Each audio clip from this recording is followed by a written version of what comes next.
Dr. Eric Kelly III and a host of phenomenal speakers from all around the globe for this 7-day virtual event that you don't want to miss. The mission of the Black Business Expo is to raise scholarship money from kids all the way from high school all the way from college. The Black Business Olympics is one of the largest Black business showcases in the world. It is an opportunity for businesses and companies to showcase their businesses globally. We are going to be giving away laptops up to $5,000 away to students. Again, I'm Olivia Appleberry, the founder of 2 Cents Finance and one of the speakers for the expo. I am so excited to see you there. For more info, go to www.blackbusinessexpousa.com or call 919-308-9090 and hope to see you there. I am Black Business. From the moment I wake until the time I sleep. Yes, I am Black Business. I am Black Business. Tell me, are you Black Business? I am Black Business. Do you support Black businesses? Listen, I support Black business because I am Black Business. Black Business Expo, one of the largest business showcases in the history of Black business in the world. The world! Sign up today at www.blackbusinessexpousa.com or call 919-308-9090. I am Black Business. I am Black Business. From the moment I wake until the time I sleep, I am Black Business. I am Black Business. Are you Black Business? I am Black Business. Do you support Black businesses? I support Black business because I am Black Business. Black Business Expo, one of the largest business showcases in the history of Black America in North Carolina. Join Dr. Eric Kelly III and a host of phenomenal speakers from all around the globe for this 7-day virtual event that you don't want to miss. The mission of the Black Business Expo is to raise scholarship money from kids all the way from high school all the way from college. The Black Business Olympics is one of the largest Black business showcases in the world. It is an opportunity for businesses and companies to showcase their businesses globally. We are going to be giving away laptops up to $5,000 away to students. Again, I'm Olivia Appleberry, the founder of 2 Cents Finance and one of the speakers for the expo. I am so excited to see you there. For more info, go to www.blackbusinessexpousa.com or call 919-308-9090 and hope to see you there. I am Black Business. From the moment I wake until the time I sleep. Yes, I am Black Business. I am Black Business. Tell me, are you Black Business? I am Black Business. Do you support Black businesses? Listen, I support Black business because I am Black Business. Black Business Expo, one of the largest business showcases in the history of Black business in the world.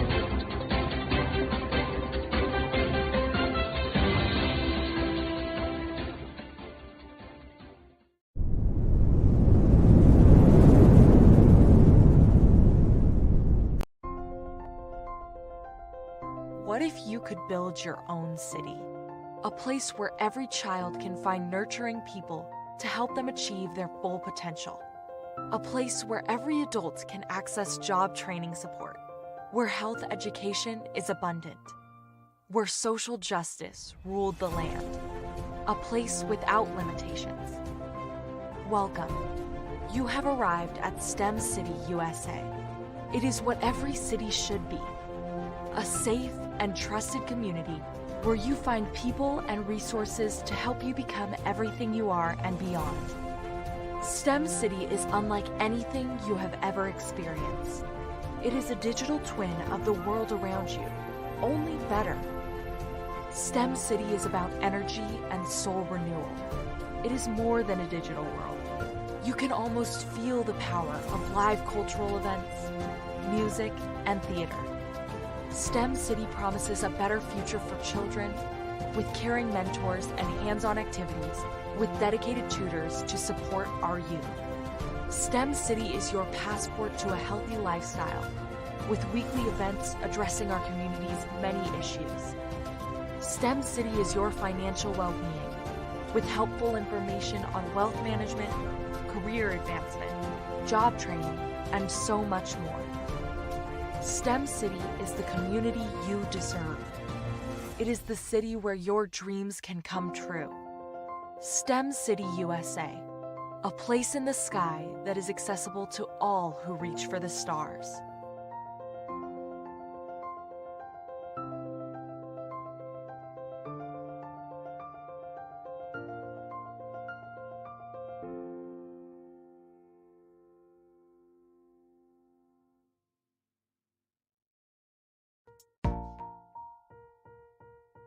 Have you ever seen a parent stressed out and needed a stress reliever with their child?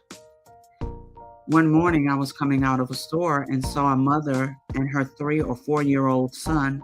She was highly upset, actually beginning to yell at him. However, the more upset she became, it seemed the calmer the child became. He sat down on the sidewalk, crisscross applesauce, folded his arms, and looked up at her with a smile.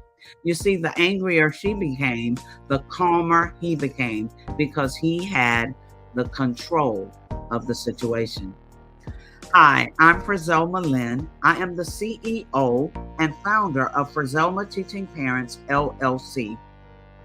I'm a retired teacher, school district administrator, an author, speaker, and I am the Parenting 911 coach. My mission is to rescue families by equipping parents with proven, effective, and practical strategies to enhance their parenting skills. Many times we as a society expect parents to teach, train, and raise their children without providing the necessary tools they need to accomplish this. However, parenting issues cannot be resolved without intervention. Therefore, Frizelma Teaching Parents has provided coaching programs, digital courses, and live webinar trainings to provide step-by-step research-based parenting strategies, even for parents whose children are disrespectful, defiant, for those who have been diagnosed with ADD and ADHD, and even for parents of adult children. No longer will you have the need to feel like you are a failure as a parent. You'll now have the tools needed for each situation. Trust me on this one. Go to www.parenting911.org. Book a 15-minute strategy session with me or choose one of the coaching programs. Our training helps parents relieve stress.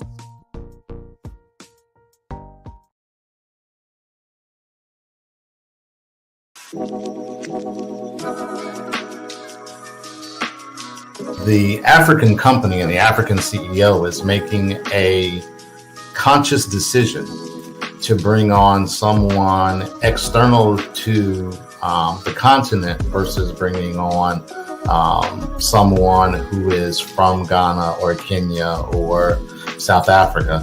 And so the skill sets of the people that we take through our executive leadership training program and ultimately on the placement, obviously have to be extremely high caliber.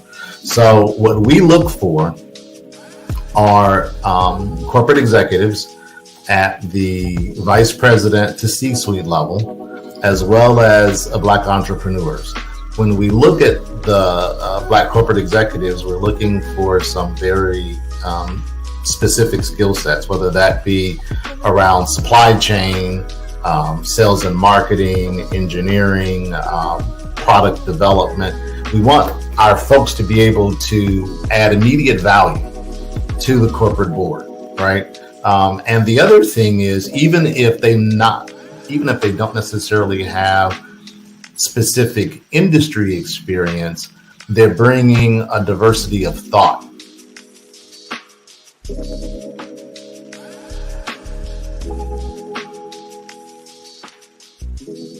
Sometimes you got to hear the news from the Black perspective, and more specifically, Black publishers. And that's exactly why you have to download the Hey Tie app, the largest mobile app delivering breaking news, videos, and podcasts from 200 of your favorite Black publishers. Yes, 200 Black publishers delivering news as it happens, literally all in one app. Go to HAYTI.com or download the app in the Google Play Store or Apple App Store. It's completely free, along with information that you can trust, so go check them out.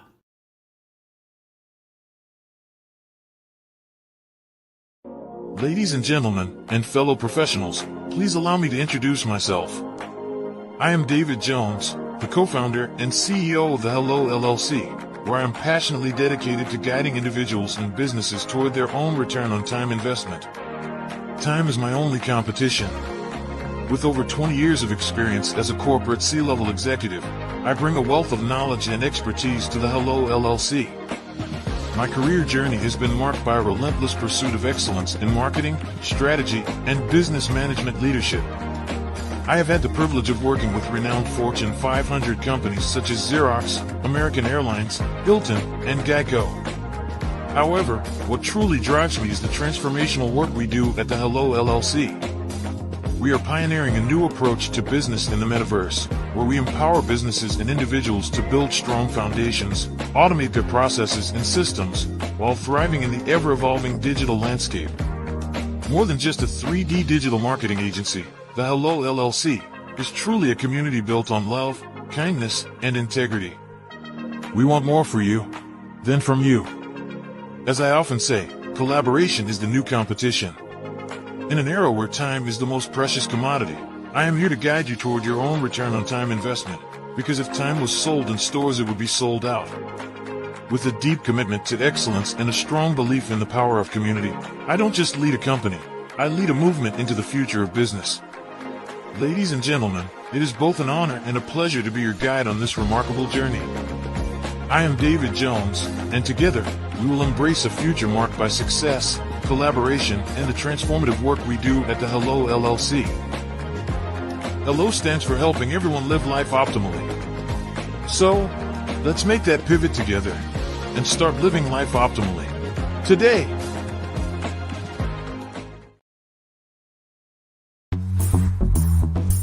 Attention all entrepreneurs and companies. Are you looking for reliable and efficient virtual assistants and back office support to help you manage your business tasks? Look no further than Superwoman Business Services.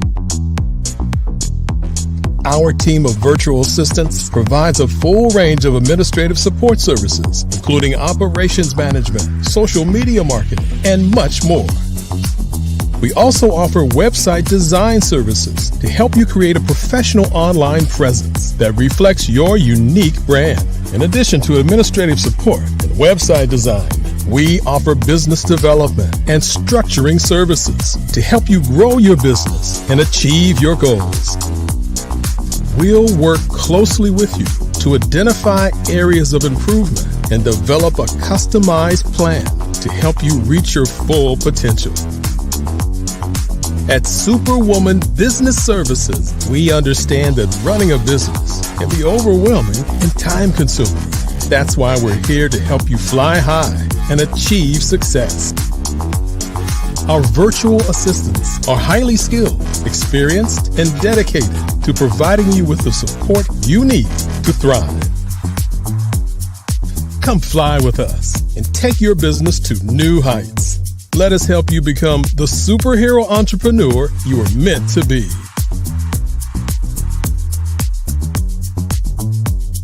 Contact Superwoman Business Services today to learn more about our back office support services.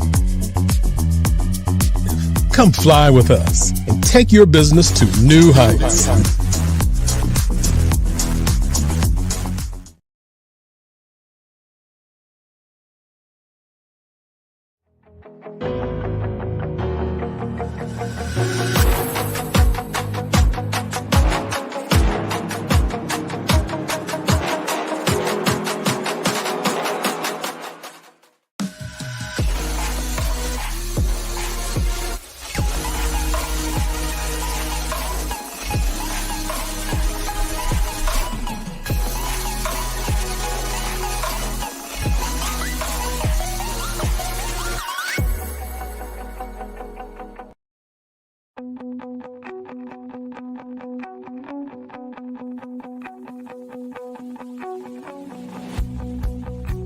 I am Black Business.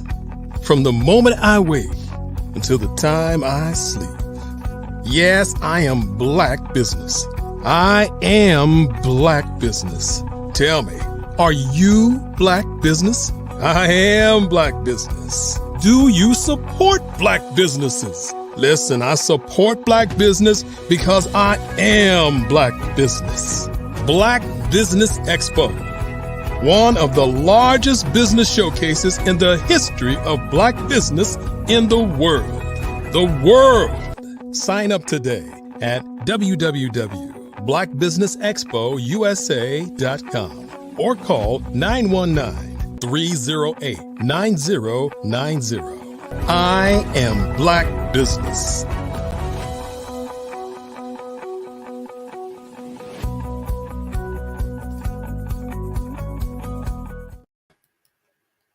Good evening, business owners, entrepreneurs, thought leaders, and corporations. Welcome to the Black Business Network. My name is LaShawn Powell. I am a certified event planner and the owner of Event Sean, LLC, event planning and event management services. I am your business moderator for this evening on the Black Business Network. The Black Business Network is a 24-hour business network showcasing Black businesses, business owners, entrepreneurs,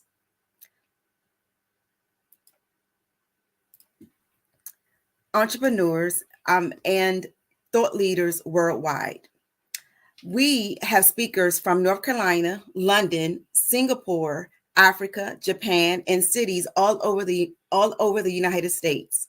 The Black Business Network is a global community sharing its business knowledge to empower, inspire, and educate Black businesses about Black business. Our first speaker for this evening is Miss Erica Mann, who will be doing a fireside chat with Mr. Terrence Walker. Miss Erica Mann is the CEO of Prestigious Image, LLC, and Mr. Terrence Walker, also known as T. Walker, is a North Carolina artist, painter, poet, and festival coordinator. He started the Alkaline Festival and Alkaline Live Water Company, and excuse me if I'm pronouncing this wrong, Yadkinville, North Carolina. He is the founder of a nonprofit by the name of Heavy Energy. It is my esteemed pleasure to welcome and present to you Ms. Erica Mann and Mr. Terrence Walker. Hello, LaShawn. Thank you so much. Hello. Good evening. And genius is common, and I'll see you on the other side. Awesome. Thank you, LaShawn. Terrence Walker, Mr. T. Walker, thank you so much for joining us. We greatly appreciate having you. Come off mute for just a moment. It looks like you're mute. My bad. My bad. I thought I had unmuted that. No, I'm grateful to be here. I appreciate y'all for having me, and I'm looking forward to the conversation and the build. Same here. So let's talk about some of the things that you have accomplished. in such a short amount of time, which is quite inspiring, might I add. Tell us a little bit. I know that LaShawn shared some information about who you are and what you do, but shine a little bit more light on the magnitude of what it is that you do. So I'm a hip hop artist. I'm a poet. I'm a gallery curator. A festival coordinator. I'm an educator. I'm an entrepreneur, and I'm an all around creative, right? And I'm inspired, just by the people around me, and so which incorporates, what has created this magnitude of things I do, and it's all about giving back, to the people, whether it be through knowledge, whether it be through resource, whether it be through experience, which can educate and inspire. Um, and I'm grateful, to have this gift, but also these resources and these connections to people, and it's things, like this, what I'm experiencing now, that have inspired me, because I come from a family of business owners and entrepreneurs. So it's in my blood. I come from a family of speakers and organizers and creators and connectors. So to be able to continue out that legacy, just feels amazing. Thank you so much for giving us a little bit more detail there. Talk to us about live alkaline water and what that is and how that ties into the Alkaline Festival and how that gives back to the community and how it supports the community. Yeah, so live alkaline water, we're the best hydration in the nation. So it comes from a Black indigenous family owned property, here in Yadkinville, North Carolina, right? We're on a crystal mineral based body of land. So the minerals in the water is 100% natural. The pH is balanced naturally as well, which is why we call it live. It's coming from a living source. We don't get it from a source where it has to go through a process of being essentially killed and dead and brought back to life with false minerals. So I like to highlight that, because we are living beings and we need things in our body that's going to enhance us, not take things away, from us as well. So we've created the Alkaline Festival around that. We wanted to create a holistic healing experience. Through festival, where the water is coming from is where this festival is held. And there's a lot of, development and things that's happening there that sometimes you can talk people to death and you can tell them what things look like on another side of life, or if you are growing your own food and things of that nature, or sometimes you can just be active and do things. And I think that's really what activism was all about, things in action. So this is a thing of action. It's an experience where people can come together for 3 days and 2 nights, experience live music, yoga, meditation, camping, bonfire, hiking, vendors, food trucks, etc. And it's all businesses that look like and represent them, but represent holistic healing and health and wellness. And we want to constantly highlight that, because we can't have business if we aren't healthy. I agree. And that is quite an effort, what you're talking about, as far as like the Live Alkaline Water Company, as well as the Alkaline Festival. When is the Alkaline Festival? It is August 2nd through the 4th. August 2nd through the 4th. Awesome. And so tell us how that came to be. How did you come up with that idea? How did it transform over time? Yeah, so that was actually, in a way, gifted to me, I'll say. Because, we have all this land and space and opportunity, and I was given the idea to create a celebration. So let me just paint the picture for you. So out there on the property, you've been there, there's tiny homes and things of this nature, but some of those tiny homes are converted into a kitchen or a restaurant, a cafe. Some have been converted into a fitness center. So with the grand opening of the restaurant, it was like, let's create like a celebration, for that. And me, I always think big. So I'm like, no. I don't want to just do like a grand opening. Like, I want to do a festival. I want to do an experience where people can come together and we can have fun and we can celebrate the opening of this business, but to celebrate the continuing, support of this space. But I'm like, why not bring other businesses, Black businesses out here, where we can support all of these people so that we can know where we have these other resources. And that festival turned into an annual thing. We'll be hosting it for our 4th year this year. And it continues to grow. We continue to meet new people. We continue to get new resources. But our main goal is to create an economy, within our space, so that we can continue to be an example, again, of just not talking about it, but doing it, but also like utilizing other resources that we have. I'm an educator, so I bring educators to the space, because eventually we want to create our own space where we can educate, and educate on things early. I don't feel like young people have to wait to get to college to experience things. The things that they're hearing in music and that they're regurgitating lets me know that there's so many other more impactful things that they can like get at an early age. And the festival creates that space. Let's talk a little bit about the educational piece that you mentioned. For sure. You created and founded Heavy Energy University, right? Yes, Tell indeed. us what that is, how it came about, and how it kind of connects to everything that you're doing. So I'm a hip hop artist, and I was getting ready to go on tour. I was working on an album. You know, I had a song called Heavy Energy, and I was thinking of what I wanted my entity to be. But I also knew that I was in a space of, I actually wasn't an educator at that time, but I was being led into that direction. You know, I was being encouraged, you know, to go in that direction, especially as a Black man, needed more in schools and spaces like that. And also didn't have money to invest in some of the things that I wanted to invest in, one being my website. But I knew that I could do it myself. So I taught myself how to build my website. And I learned all the intricate pieces of it, of creating that e-commerce space to where I can sell my merchandise, to where my music could be sold. And it also became a thing that I could teach other people. So that's why I added the university piece to it as well, because I was like, I can teach myself this, but I can teach other people. And there were other components of technology and music and the music business that I wanted to educate to young people. And that's just where that came from. And it manifested into something greater than what I was even intentionally putting into it as well. And that's another space that I teach from, because faith without works is dead, you know, essentially, you know, type of space. And I'm like, once you get the ball rolling, the things that you want to draw into you will happen. So in creating Heavy Energy University, I drew in other spaces of technology that I wanted to learn about. I drew in other educators that were my friends that would also encourage me to get into education, and so on and so forth. I'm definitely hearing a theme. And so I feel like we should touch on it and how important it is in the Black community, especially within Black business itself, is education. From what I understand and know about you, you do have some type of university residency at North Carolina A&T State University, correct? Well, I teach at the middle college. At the middle college. So, Tell us about that experience and how that lends to how you view and place value on education, even through the work that you do as an artist.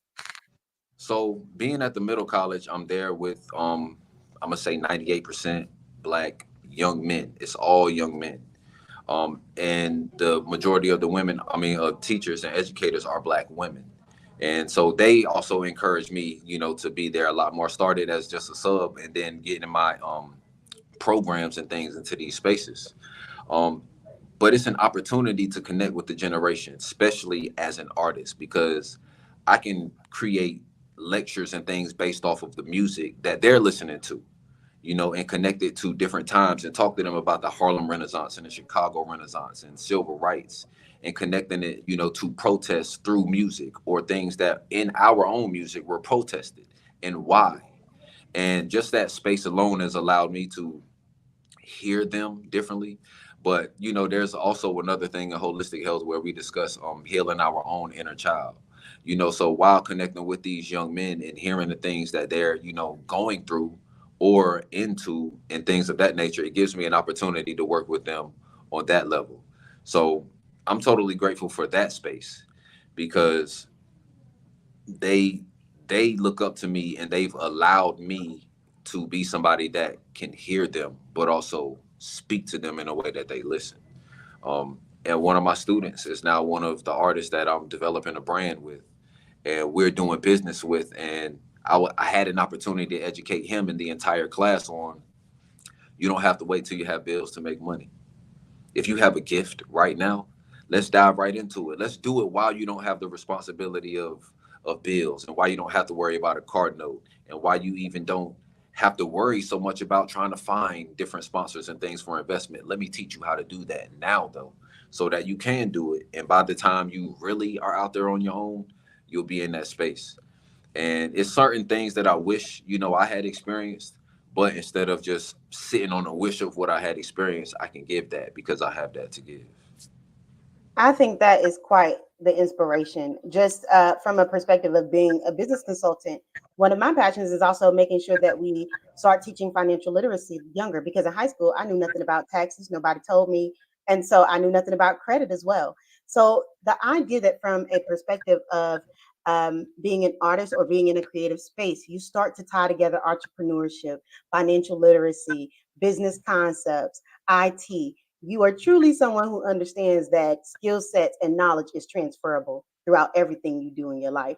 So, talk to us a little bit about, you mentioned how you are partnering with one of your students or mentees to really help them kick off what their dream is and make it bigger and larger than life.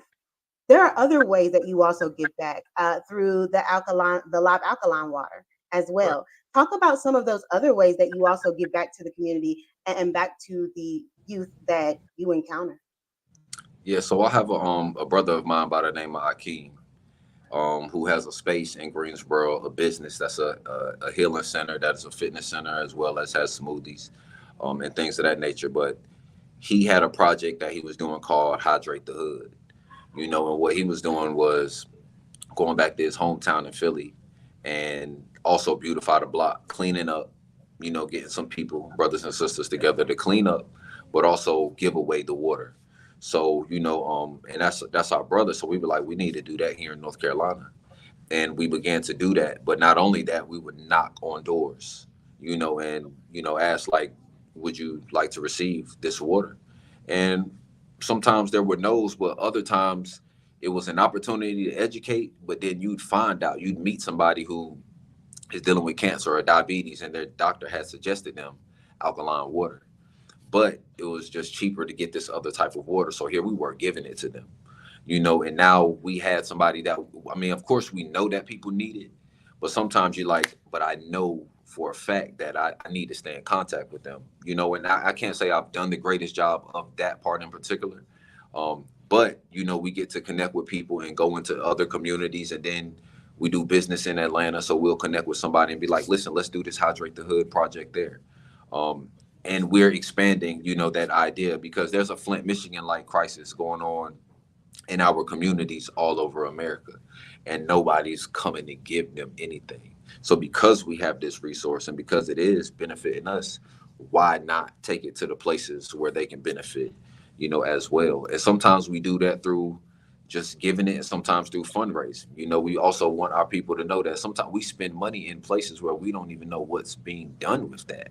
So spend with us, and as we funnel it here as well, what it is that we're doing. You see it, you're a part of it, because we do also open the doors for other people to come put some gloves on and carry some trash bags while we clean up, knock on some doors with us, look at some smiling faces, and feel good how you feel good. But yeah, that's one of the ways we give back, because again, we need healthy people. You also work with, because you talk a lot about community, and I can tell it's a huge part of who you are. It's a part of who you are at like even a DNA level, it seems like, through family ties. Talk Absolutely. a little bit about the collective of artists that you have networked with, created. I believe that some of them have been on tour with you as well. So I just completed a 16, well, it started out at 16 cities. We added cities along the way, but it was a 16 city tour. Throughout the Southeast and, parts of the up north. But what I love about creatives is sometimes we're creating from such a passionate place that we don't even recognize that we're creating history. Um, I bring this up a lot with people. There was an artist by the name of Chief Keef who's from Chicago, and he began drill music, and the music was destructive, but I had to take a step back myself as someone that had more experience than that 15-year-old man at that time, um, who used my music to tell a story that he was really only sharing what his experience was. And so that was a news flash to me, but also like in a literal sense of these young people are dying, out there, and they need love, and they are crying out, and we are so busy bashing them because of what they're saying that we don't recognize that they don't have anything better to say, because nobody's giving them love and teaching them that. So the collective of artists that I'm with and surround myself with and that I work with, that's part of what we feel is our responsibility, is to just do for a generation, but more specifically, sometimes young artists, because they are going to be the ones pushing out, messages and getting maybe into pieces and spaces that maybe my voice, isn't getting to. But I'm also very much pushing for artist pay, and there's sometimes people that utilize the creativity and can see how it benefits them, but sometimes won't pay them. So I make it a point to make sure that the things that I do, artists are paid. Whether it's me, collecting that pot of money to pay artists through sponsorship with my festivals and things of that nature, or anything that I'm connected to, and somebody says, "But I want this, this, and that artist," I'm like, "Well, you got to pay them," and this is what we ask. This is what I'm asking for them, because sometimes as artists, we would love to just get in front of some of these spaces and be in front of people, and sometimes we have to do that. But sometimes people would take advantage of you as well, So just through doing my own business, it goes back into why I'm doing that with my student. I'm giving him an opportunity to see how this business works, how much it costs, to get these resources. Right now, he's doing the designing, and I'm getting the products, and we're selling them, and we're sharing, the splits. But I'm wanting him to see how much these things cost. We got a $600 order on our website for shirts. So what for some merchandise and other things that we had created. And I showed him how much he made, how much these resources cost for us to make, and things of that nature, because that's a part of the growing process. And as artists, there's so many different things we can teach. There's consciousness and music. There's education. There's literacy, financial, and things of that nature in music. So I love being an artist because of that, but also like being connected to other artists who are also doing that and that I can learn from as well. If that answers your question. I know I go off on tangents a little. No, it did. Actually, I'm gonna grab a piece of paper because I find what you say very near and dear to my heart. Reason being is because, to your point, a lot of times all it really takes is for somebody to set the inspiration in motion to show you. I know you don't know this. Some of the viewers may from my platform, but I lost my brother about 2.5 years ago. And Chief Keef was one of his favorite artists. And so when I think about the conversations we had with him before, his passing, his transition, I think about the fact that one thing I know that he really wanted was that type of support, that type of inspiration. And at that point in time, he just did not have it. And so I do see how that can really alter the course, excuse me, of someone's life. For sure. So thank you for giving back in that way and caring enough to show someone, because it's not enough to tell them. For sure. And I appreciate you sharing that with me, for sure. Oh, you are welcome. Now, sharing it with this audience might be a different thing. I didn't expect that. So, but while I dry my tears, everybody at home, please tell us a little bit more about the property in Yadkinville and how you foresee the Alkaline Festival in the near future as we wrap up. Yeah, so it's a Black indigenous family-owned property with a number of different, things happening, right? So we're farming, we're growing food for self-sustainability, but also as resource to open a store and share, other things with other people. Tiny homes, are being built and developed there as well so that people can live. But also there's so much space out there, right? So there's a lot of different, so much dreaming happening out there in the space as well. So we have the water, the kitchen. And the kitchen is a space right now where there can be education as far as the culinary arts, but also can just be a school during the day, for children. The fitness center so that we can focus on our physical health, which also contributes to our mental clarity and things of that nature as well. But we've also built a stage out there because, of course, we have our festival. And KRS-One was the first person to touch our stage, that we built out there as well. And people got a chance to experience that. And I think that alone, inspires people. But goals, and plans for the future, as an artist and as a creative, there's so many different spaces of retreat, that I want to create. For artists who want to just get away, come sit by a bonfire, do some fishing while they record their music at the same time. There's so much music that I've recorded by the bonfire, out there on that land.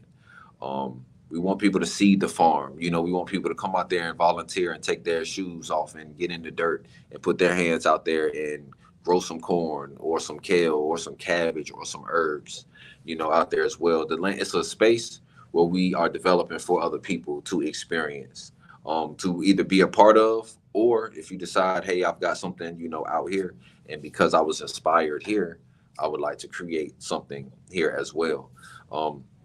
And it's given me an experience to make me think of, again, other networks. I keep looking at this network at the top of the screen, and it makes me think of other networks.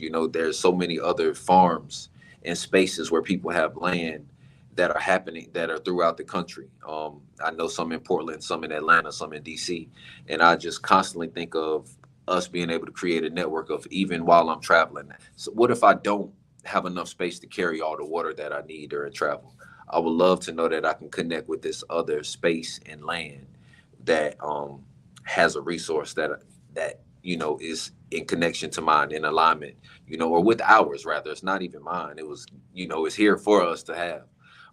But that is in alignment with that I can share. Where's another space that I can go camp and feel just as safe as I do when I'm home? Where can I travel and take these other young students and know that it's going to feel just like home? Where can we also do festivals and create an economy in your space because it feels like home?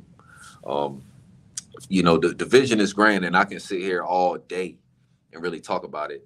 But as an artist, as a creative, as a business owner, being able to have this festival and bring other businesses out there where we can spend money with each other, but have a couple hundred people out there that are also looking for this and other places to spend, and where my daughter can go out here and have fun, but also be inspired by being surrounded by this as well, is a beautiful thing. I had an opportunity, because we frequent Atlanta a lot, to go to the new Black Wall Street, that was there, and set up water in their space. And we've been there a couple times, and then we just recently were there with Dr. Umar.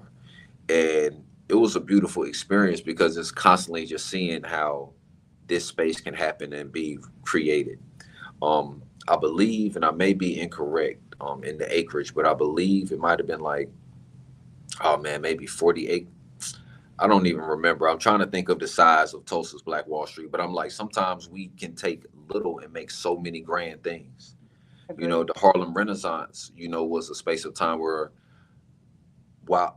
And I think about this because we had a great migration of moving from the South to the North, and we took our pain, we took our art, we took our creativity, we helped develop business. And at that same time, America was going through like what they call the Great Depression, but we were having a renaissance because our music, our poetry, our literature, clubs were being supported. So people had jobs, businesses, there were so many different things happening in the art world.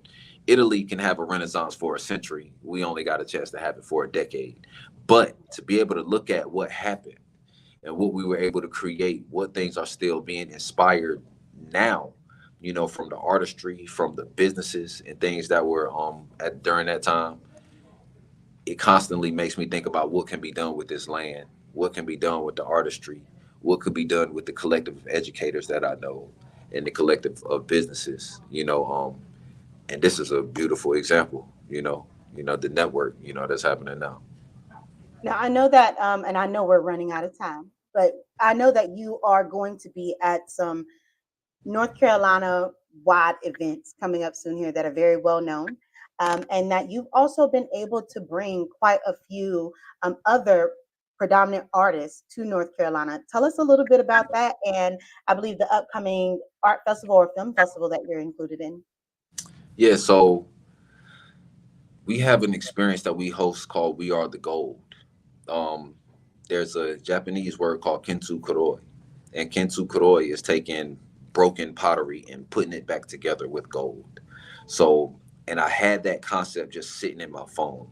And while we were thinking about bringing David Banner to North Carolina, we were like, this is going to be the We Are the Gold event. We're going to bring all of these Black businesses and Black people into this one space.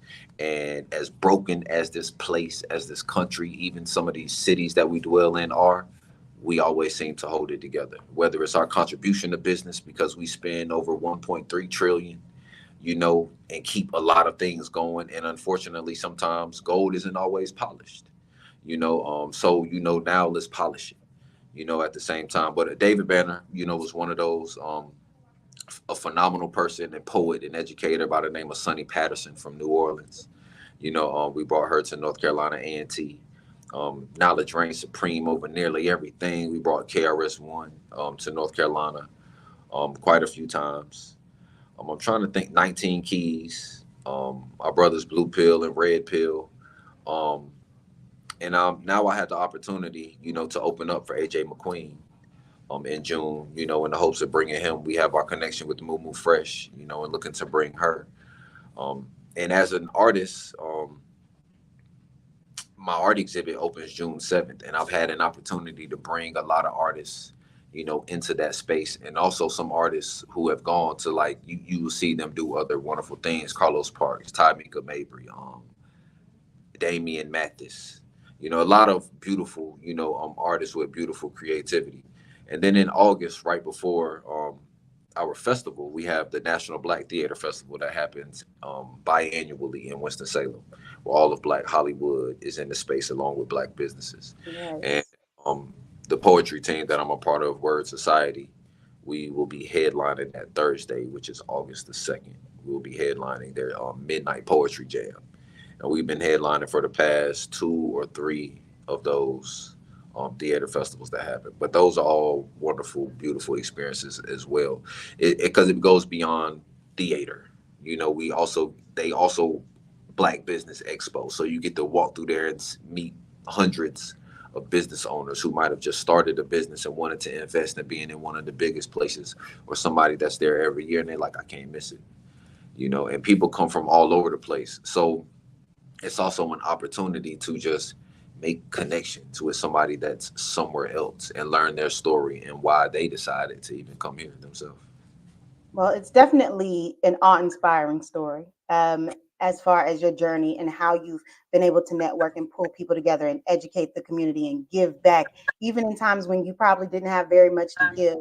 And so tell our audience how they can learn more about your upcoming events, how to follow you on social media, and support you and all of the many ventures that you take on in supporting our community here in North Carolina. Well, I appreciate that for sure. My website is heavyenergyuniversity.com. I'm on all social medias. So the same way my name is spelled here is how you can find me on Facebook. T Walker NC is how you can find me on all of my other social medias.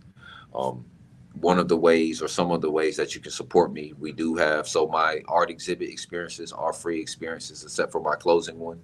But we always are open to donations. We are doing it at the African American Atelier in downtown Greensboro. And always want to continue to support that space as they are growing and doing other things as well. And if you are interested in being a vendor or sponsor for our festival, we need you, because we are constantly growing our spaces. And I'm not a person that really asks for a lot of help, but I'm in a space this year where I'm trying to just open my mouth a whole lot more, because I cannot, and my brother cannot, and my sister and my queen, we cannot do these things by ourselves. So we need y'all as sponsors, there, because I can't keep blocking certain other things that people that's trying to get in, and I don't even see all the things coming through the website, but I need y'all. We need your sponsorship. We need you as vendors. So those are the ways that you can help. Awesome. Thank you. And we all look forward to supporting and helping you as you forge new paths in history, in art and music and everything else. For sure. And get you some live alkaline water. We ship and deliver all over the country. We don't just, handle business here in North Carolina. If you need it in New Jersey or wherever you are, we ship and deliver all over the country. And we would love to get it to you. And that tab is also on the heavyenergyuniversity.com website. I'll come pick mine up. I'll drive the hour and 45 minutes.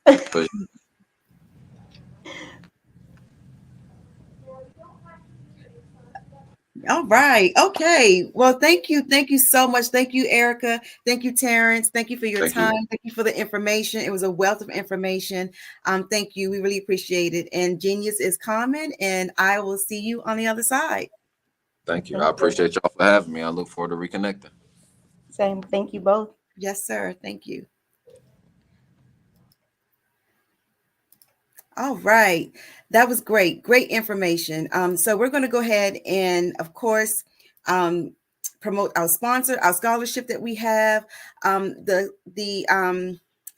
Black Business Expo's mission is to raise funds for high school seniors going to college or K through 12 entrepreneurs.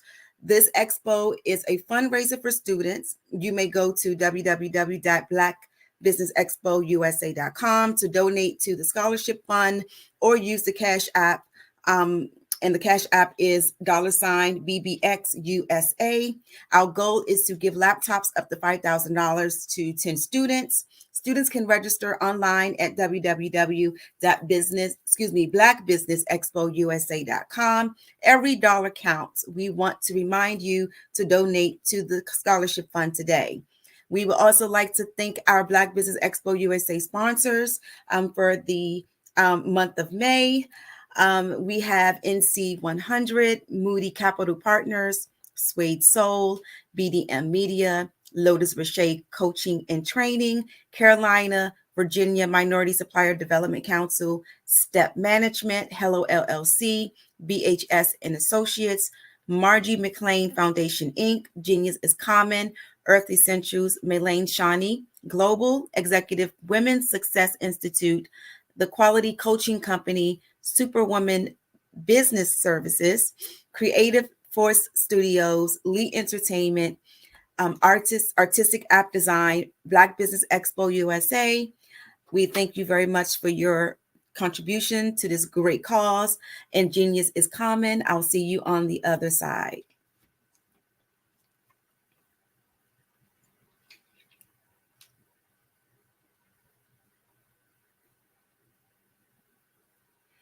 I'm Kennedy Harris. My genius is being an entrepreneur.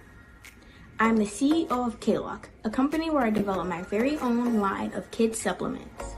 I currently market my multivitamin for kids to help combat weak immunity. During the pandemic, research has shown that having a strong immune system is key to fighting off disease. My vitamins are for kids, but adults can benefit from them as well. I'm adding a proprietary blend to my supplement line. I want to create my own blend so that I have a competitive edge in the marketplace. Staying healthy is important to me so that we live longer and have healthier lives. My website is klockproducts.com. That is K-L-O-C-K. Genius is Common.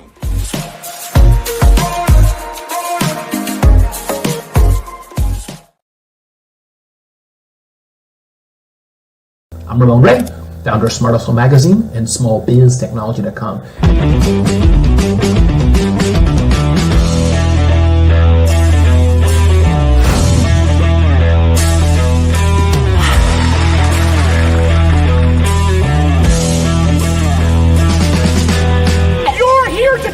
To celebrate small business success. Stand up on your feet. You rocked the house. Hey, thank you. It was amazing. Didn't we learn? For me, success comes from failure. One thing not to do is shake somebody's hand like this.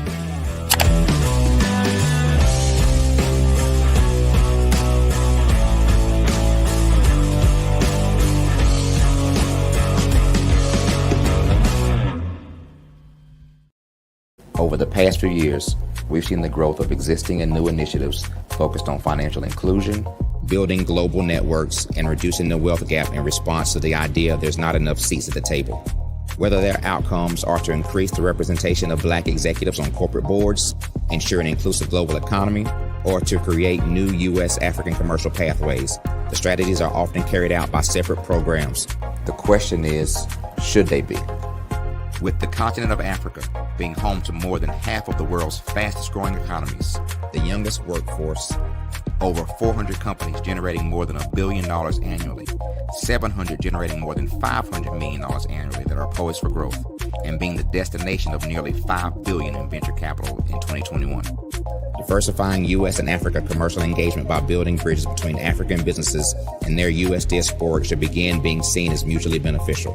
From helping to reduce Africa's enormous capital gap to catalyzing two-way trade opportunities, the COVID-19 global pandemic hopefully has taught us that global challenges and opportunities are more interconnected than we thought. During the pandemic, African companies like Unicorn Flutterwave, insurance provider Reliance Health, ride-hailing app Yasir, and 54Gene, the continent's first bank of DNA on people of African descent, proved that when African companies have access to networks, capital, and information, they grow big, grow fast, and create solutions that are valuable to the world. This is why Be Direct was created. We are the first U.S.-based but African-centric board preparedness and board search company designed to connect U.S. Black talent and corporations to African businesses. Unique and fundamental to Be Direct's success is our process of helping board candidates adapt their experience and networks to an African context before they're connected to high-growth companies that are looking to locally and globally scale. From our focus groups with African business execs and government leaders, we don't ignore the sentiment that business is easy, but people are hard. Having a pool of board candidates with hard-to-access networks and extensive experience across the business lifecycle, including successfully raising capital, is table stakes for an initiative like this. So yes, we have that. But corporate or entrepreneurial success in the U.S. does not guarantee success in Africa. Developed alongside industry partners on the continent, our training program, Be Direct Prep, is designed to transpose their experience to create cultural comfort, understanding, and a commitment to helping businesses in Africa scale. Our board governance sessions are African, continental, and country-specific, integrated with cultural awareness and dexterity training, masterclasses led by African industry execs, and mentoring and coaching from African continental-based facilitators. But even more unique to Be Direct Prep, we cap off our training program with an immersion trip to help candidates that have not been to Africa before see and feel Africa's complexity and opportunity from African soil. We all know traditional network-based board placement has historically left a lot of us out of ever really being in the paid board pipeline. Our strategy supports the work of many great organizations that are successfully filling seats at U.S. board tables by creating more tables for those that are still left on the sideline. It's time to start seeing the role and value of U.S. Black talent and businesses on the continent of Africa differently. Old perceptions and habits limit economic inclusion. Let's transition Black talent and the African businesses they will support from the periphery of the global economy to its core. Living in a global lockdown, we all know now how fast local and global economies can change, and see the value of having businesses that hire, strengthen local value chains, and even grow globally. Status quo in any form holds back progress. We must democratize U.S.-Africa commercial engagement by socially and economically connecting cultures that have long been disconnected. It's time for Africa's U.S. diaspora to redefine their global value by helping African businesses scale continentally and globally.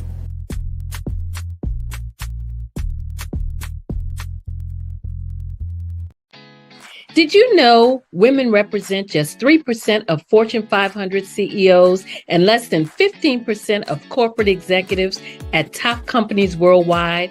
Have you wondered what the secrets are to getting into the top ranks, whether in the private or public sector?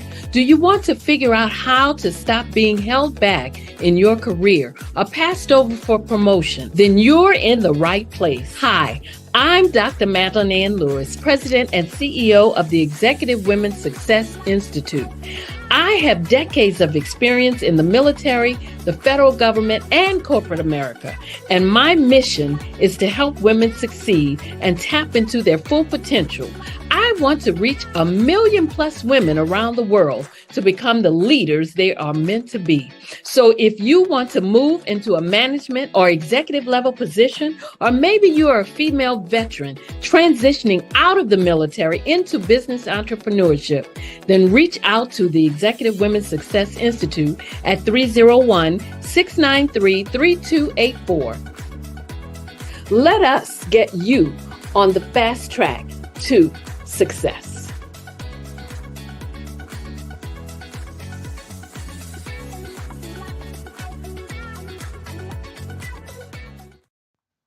Genius is common, and my genius is nutritional strategy. I am Shawnee Smith, the owner and creator of Can Do Spice. Can Do Spice was created because I knew that adding herbal and mineral supplements to my diet did not have to be boring.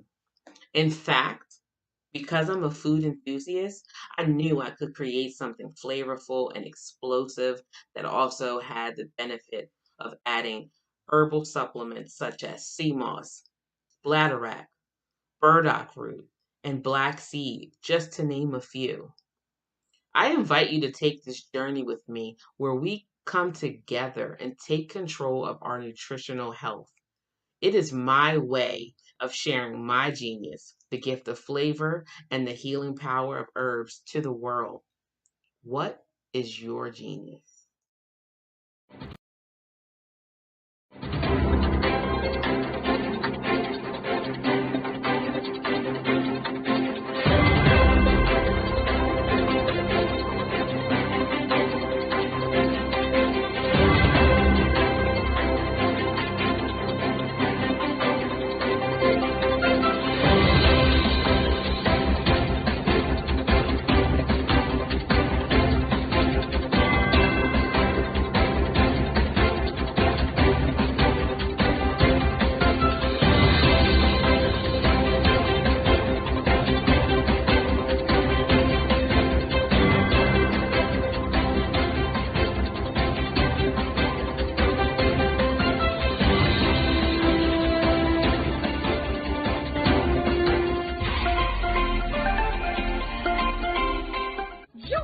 Dr. Eric Kelly III and a host of phenomenal speakers from all around the globe for this 7-day virtual event that you don't want to miss. The mission of the Black Business Expo is to raise scholarship money from kids all the way from high school, all the way from college. The Black Business Olympics is one of the largest Black business showcases in the world. It is an opportunity for businesses and companies to showcase their businesses globally. We are going to be giving away laptops up to $5,000 away to students. Again, I'm Olivia Appleberry, the founder of 2 Cents Finance and one of the speakers for the expo. I am so excited to see you there. For more info, go to www.blackbusinessexpousa.com or call 919-308-9090 and hope to see you there. I am Black Business. From the moment I wake until the time I sleep. Yes, I am Black Business. I am Black Business. Tell me, are you Black Business? I am Black Business. Do you support Black businesses? Listen, I support Black business because I am Black Business. Black Business Expo, one of the largest business showcases in the history of Black business in the world. The world! Sign up today at www.blackbusinessexpousa.com or call 919-308-9090. I am Black Business. I am Black Business. From the moment I wake until the time I sleep, I am Black Business. I am Black Business. Are you Black Business? I am Black Business. Do you support Black businesses? I support Black business because I am Black business.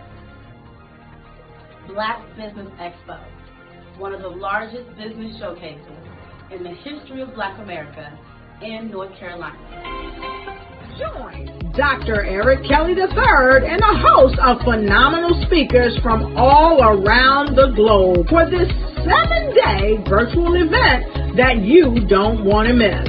The mission of the Black Business Expo is to raise scholarship money from kids all the way from high school, all the way from college. The Black Business Olympics is one of the largest Black business showcases in the world. It is an opportunity for businesses and companies to showcase their businesses globally. We are going to be giving away laptops up to $5,000 away to students.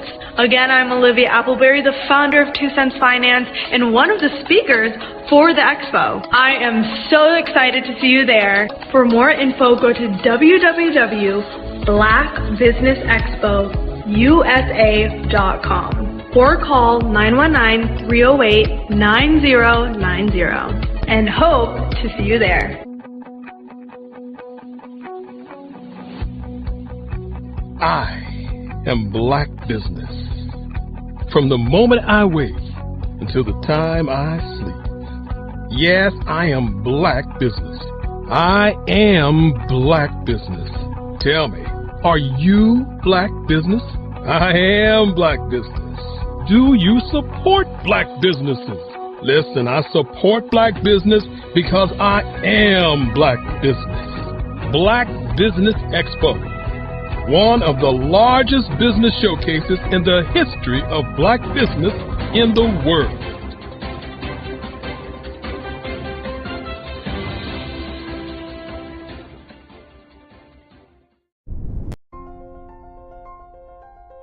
What if you could build your own city?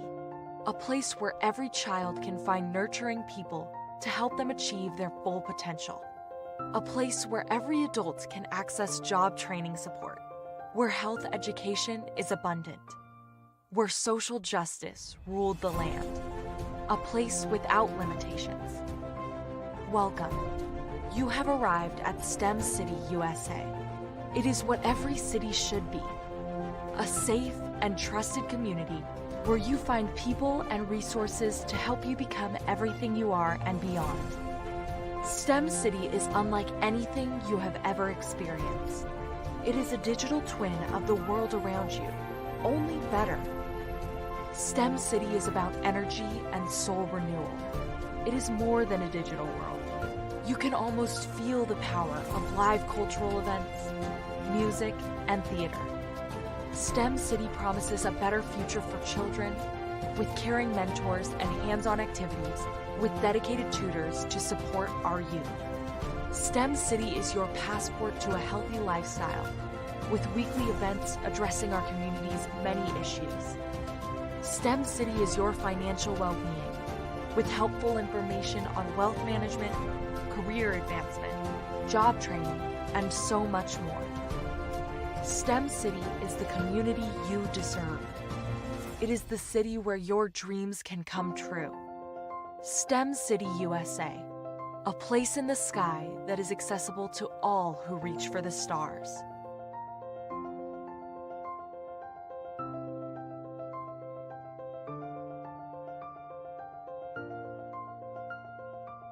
Are you a forward-thinking entrepreneur or business owner?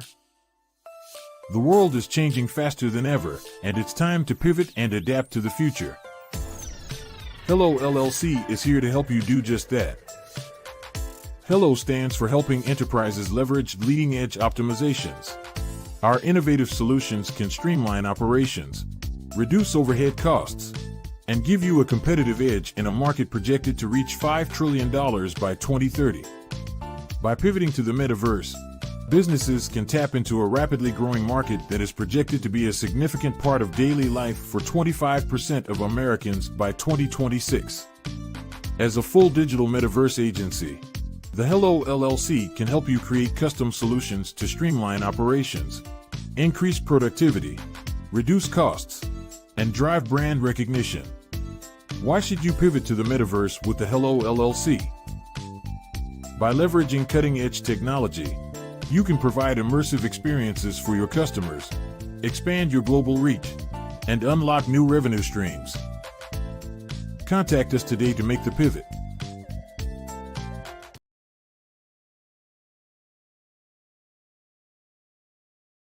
Artist to me is a creative expression of something from nothing.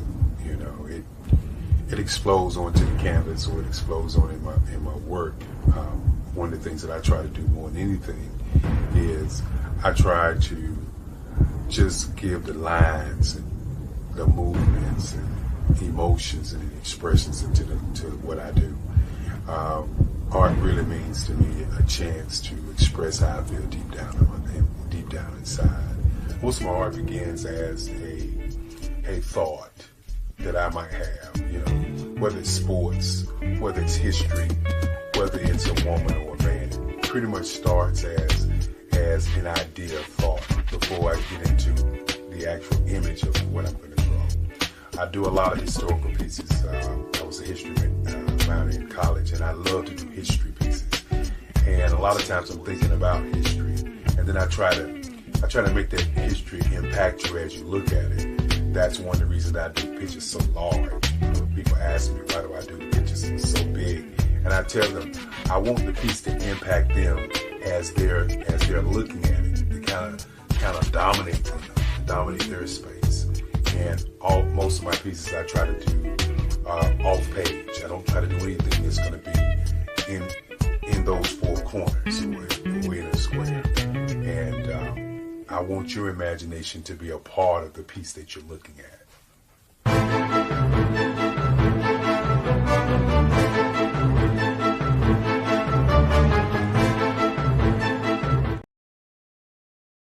Phenomenal Tanya T. Wise, who is here from the great state of Maryland. Tanya, welcome and thank you for being with us today. Can you indulge our audience a little bit and tell them just a little bit more about who you are and what it is that you do?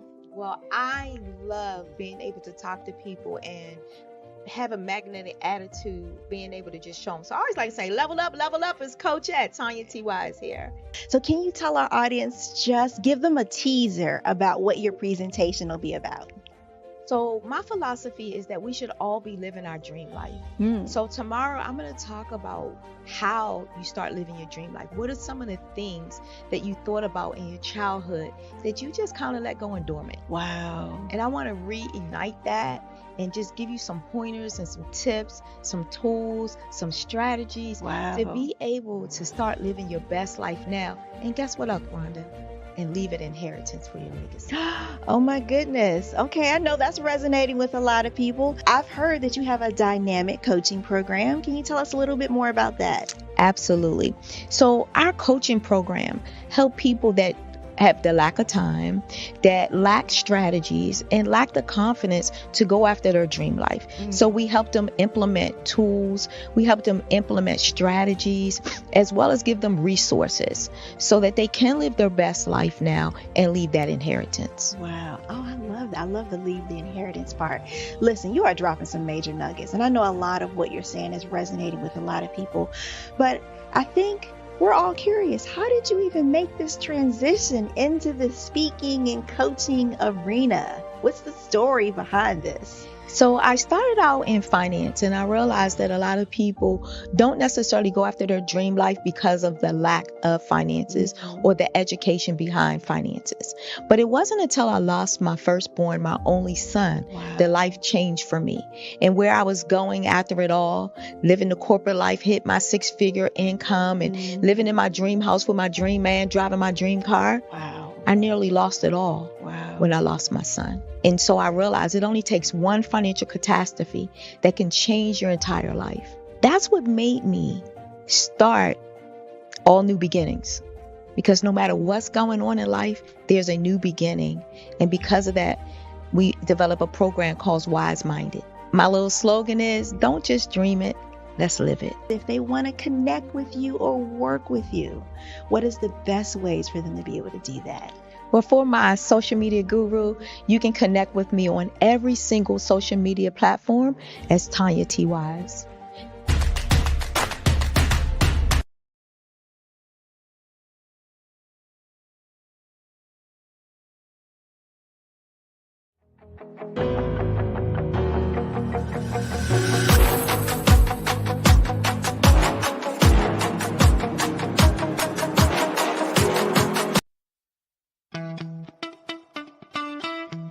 How many times have you been asked to help someone you didn't even know, a student, a business entrepreneur? Or did you ever even ask, where did they end up? That business, that friend, that entrepreneur. Well, just maybe they ended up in a gang, bankrupt, homeless, or worse, dead. Maybe they turned to crime, drugs, and alcohol. Did you ever wonder? Did you destroy their dream, or was your life always so easy? At the Black Business Olympics, we started a movement to help students complete. Give them hope and foster success. Help them to leave their dreams of providing laptops, computers, and up to $5,000 in scholarship funds. Today, we ask you to help a student, a business owner, or an entrepreneur to realize their dream by sponsoring them, supporting them, and buying from them. Consider this. With $1.6 trillion in our Black community, we only ask for a small donation for our students, our businesses, and our entrepreneurs. And you can change a life today. So I ask you, what are you going to do? Sit on the sideline and watch our students in high school be leaving, miss out on their dream from lack of resources? Or are you going to donate to the movement and change their future and yours as well? Give us a call today at 919-308-9090. Change their life by investing with action to the Black Business Olympic Fund. The Black Business Olympics, one of the largest business showcases of Black business in the history of the world.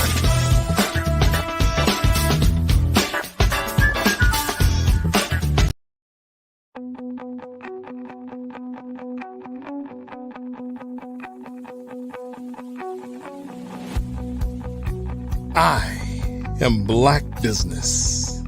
From the moment I wake until the time I sleep. Yes, I am Black business. I am Black business. Tell me, are you Black business? I am Black business. Do you support Black businesses? Listen, I support Black business because I am Black business. Black Business Expo, one of the largest business showcases in the history of Black business in the world. The world. Sign up today at www.blackbusinessexpousa.com or call 919-308-9090. I am Black business.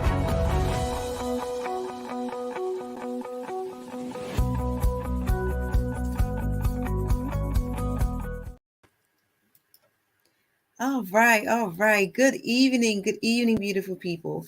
Good evening to my business owners, entrepreneurs, thought leaders, and corporations. Welcome to the Black Business Network. My name is LaShawn Powell. I am a certified event planner and the owner of Eventfully Yours Shawn, LLC, event planning and event management services. I am your business moderator for this evening on the Black Business Network. The Black Business Network is a 24-hour business network showcasing Black businesses, Black owners, entrepreneurs, and thought leaders worldwide.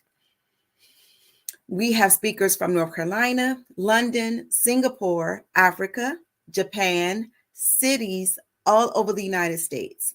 The Black Business Network is a global community sharing its business knowledge to empower, inspire, and educate Black businesses about business.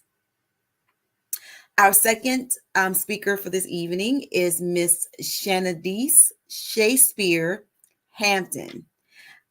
Shanadice Shakespeare Hampton is the visionary co-founder of Nexus BPO, a company dedicated to helping business leaders find their balance in life. Hailing from the west side of Chicago, Shay is a Black LGBT woman with a dynamic background in corporate leadership and entrepreneurship. Her journey includes successfully climbing the corporate ladder and embracing full-time entrepreneurship. Shay's mother, a Lutheran high school and college graduate, instilled in her children the values of faith and entrepreneurship, shaping Shay's resilient and innovative spirit. a former varsity basketball player known for her high IQ and EQ. Okay, Shay. Shay's athletic and intellectual prowess has been a cornerstone of her leadership style. Her personal experience as a mother to 2 white children and her son living with her full time provided Shay with a deeply personal perspective on diversity, equity, and inclusion. The perspective is integral to the mission of Nexus BPO, which is committed to fostering inclusive growth and opportunity. It is my prestige, pleasure, and honor to present to you Miss Shanadise Shakespeare Hampton.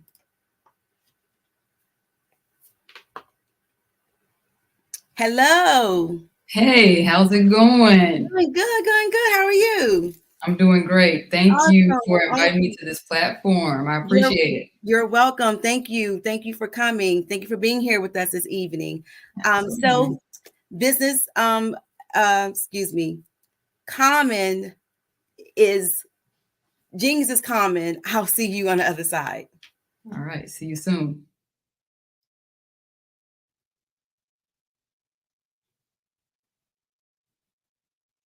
Hello, I am Dr. Eric Kelly III, the visionary strategist and founder of the Black Business Olympics.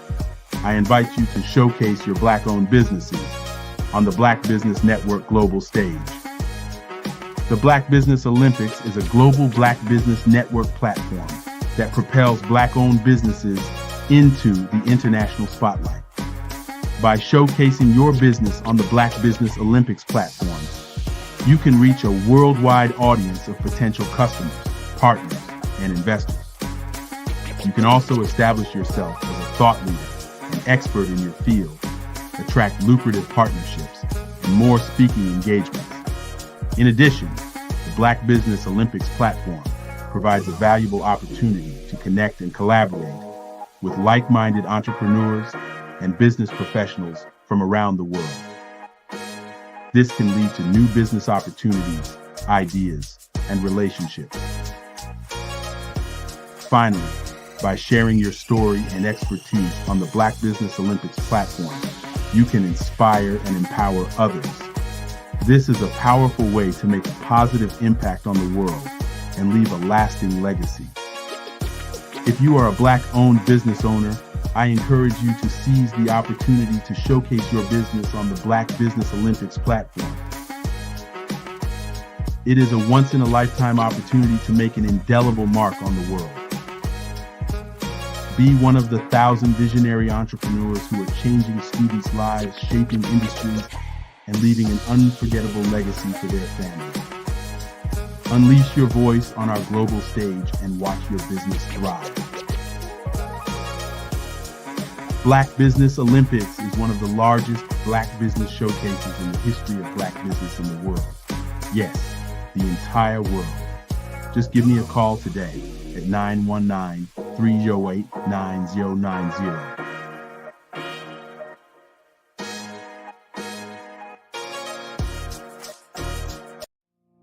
Did you know that approximately 333.34 million businesses exist today, according to a report from 2021? And you may be one of those businesses, or maybe you're not in the business market yet, but you're aspiring to be a business owner.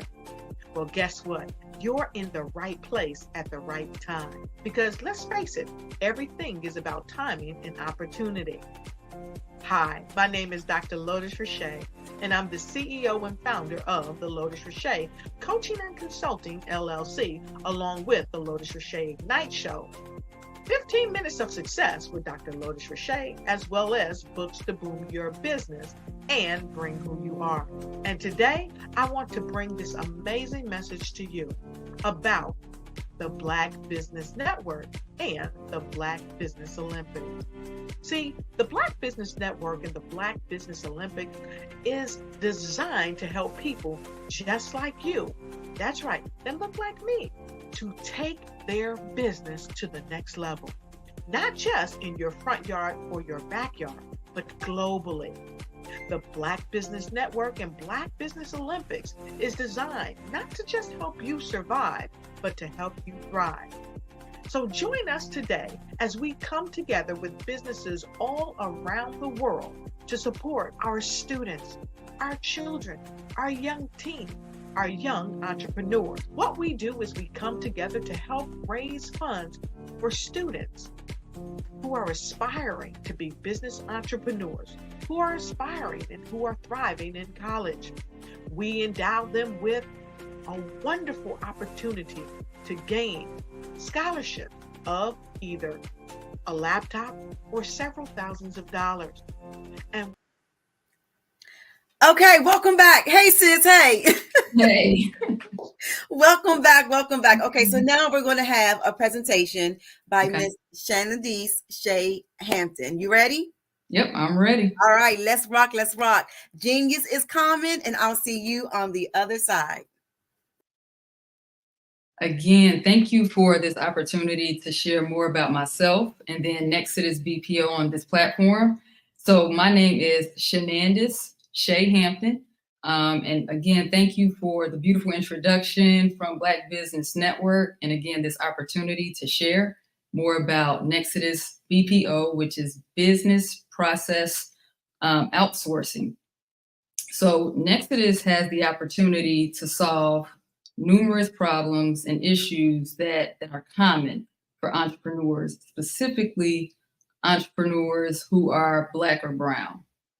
I actually witnessed and experienced a lot of those firsthand with a business that I still own and operate today, but is mostly through passive income. I got to be the guinea pig of Nexodus BPO through this current business, which is a janitorial business that I currently have.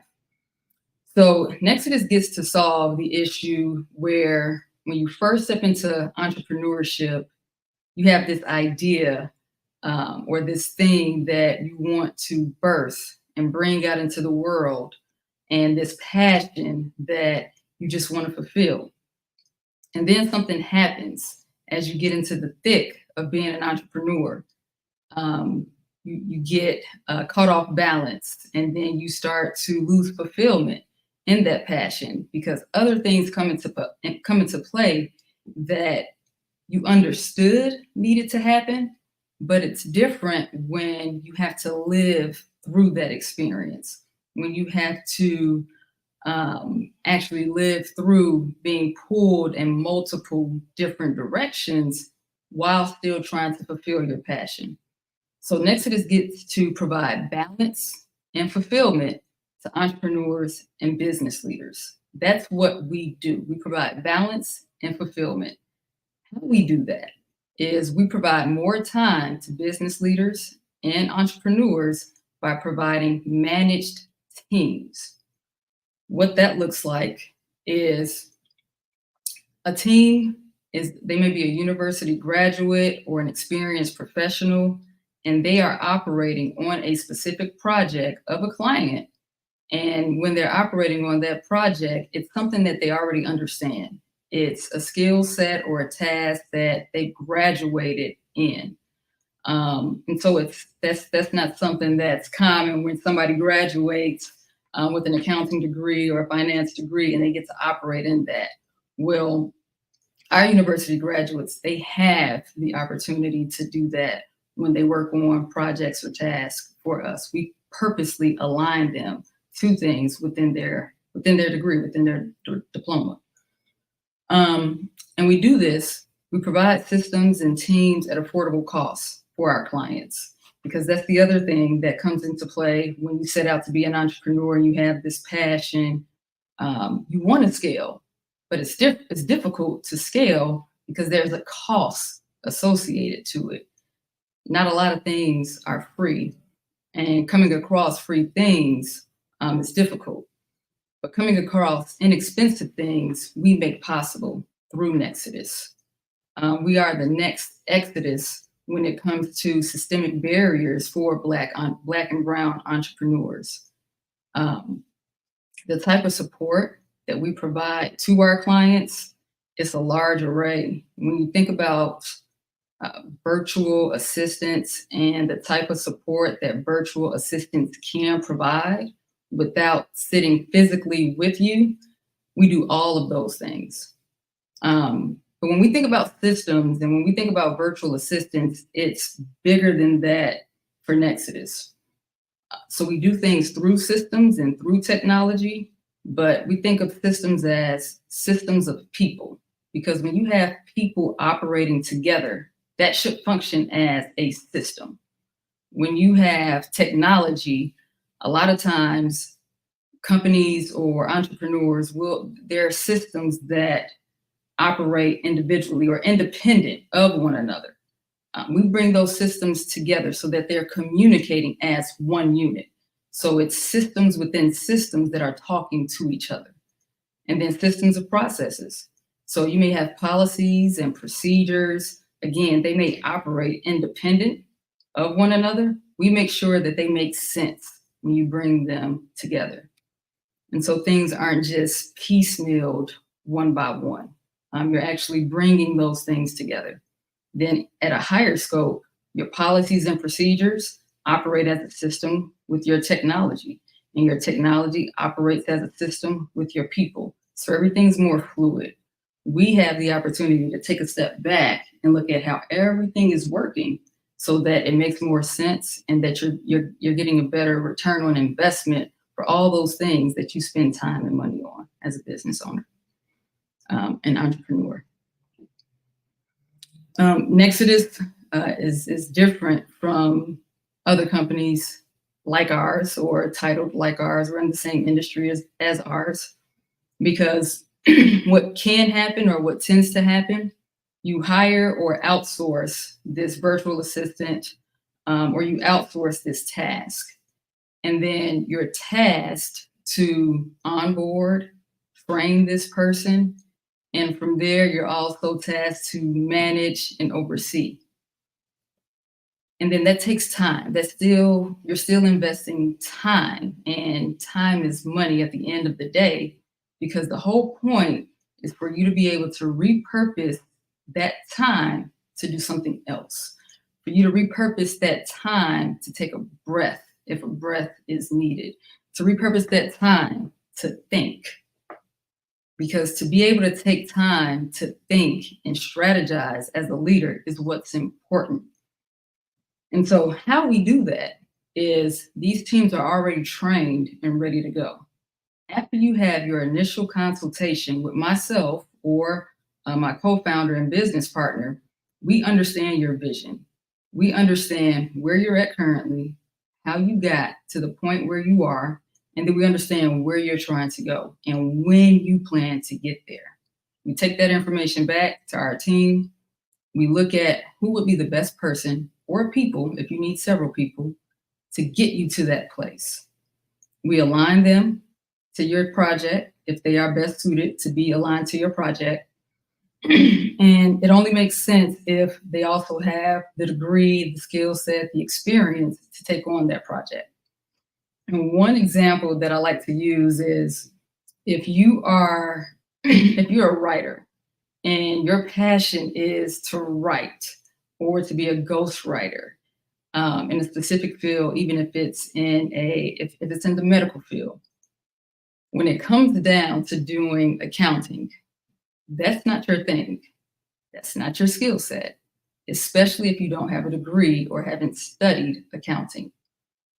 So it doesn't make sense to have you oversee, train, and onboard someone in a task that you don't possess the skill or acumen in.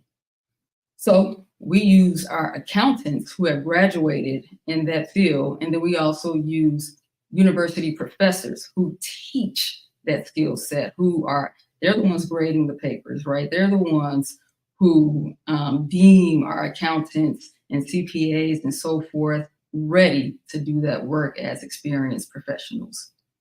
So those are the ones who get to train and onboard our university graduates so that they can do the work. It doesn't make sense for us to have our clients train and onboard our team to do that work if that's not their field or expertise. So we take that off of your plate. So after that consultation with us, we're already seeking and sourcing for the best talent so that you're getting the best value for your dollar at a very affordable rate.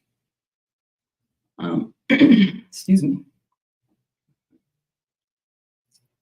Nexodus measures success in a few different ways. Of course, we have traditional KPIs and performance metrics, just like any other company. One of our performance metrics that we look at is during that initial consultation. Again, we try to understand what that client, what their goals are, what they're trying to achieve, and by when they're trying to achieve that goal. That becomes our goal.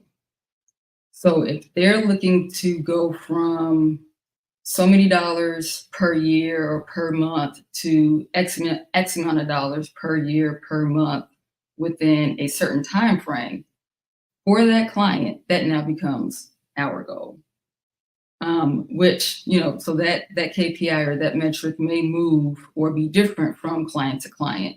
So how do we standardize that metric across all of our clients? Well, now we began to look at how many of our clients are we achieving or exceeding their goals and metrics. That's how we standardize that specific metric.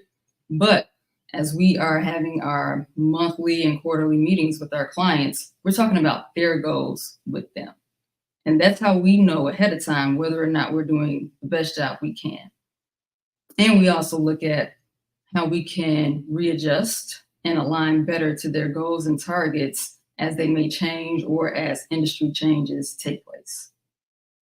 So that's one of the ways that we look at how we measure our success, along with, are they adding hours? Are they adding more staff? Are they coming to us and looking to us as the expert before they make any type of technology investments or implementations or switchovers?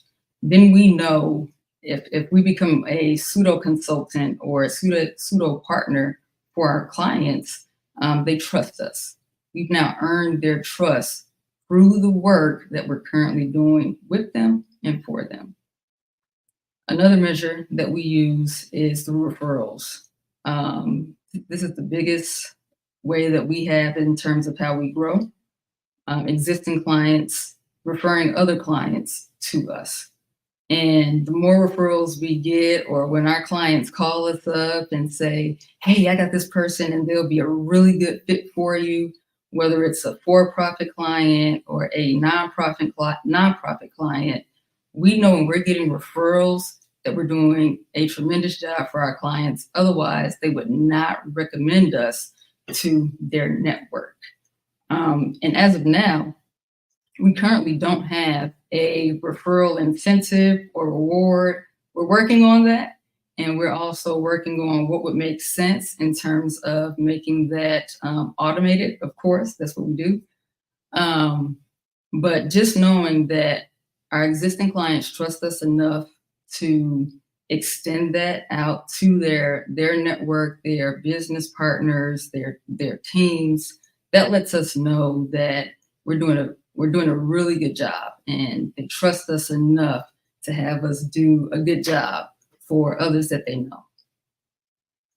Our training process for our staff, very much what I've mentioned earlier. We're always looking for university graduates or experienced professionals. And once we understand what a client wants and what our clients need, we align them to that project or task based on their existing skill set. And ongoing trainings take place with university professionals.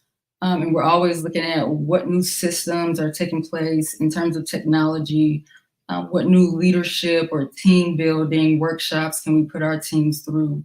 And so our training and onboarding process is more proactive than it is reactive. This way, when that project or task is presented to us, we're ready to take that on with for our clients, and our teams feel that much more confident. We also believe in the moment feedback and in the moment coaching. So our teams sit together.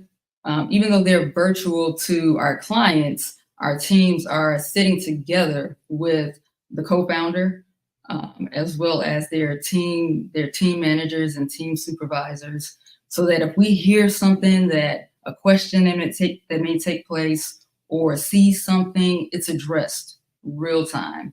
And so it's fixed real time as well. And it's just something that we absolutely pride ourselves in. In terms of when we started this work, myself and my co-founder, we started at different periods of time.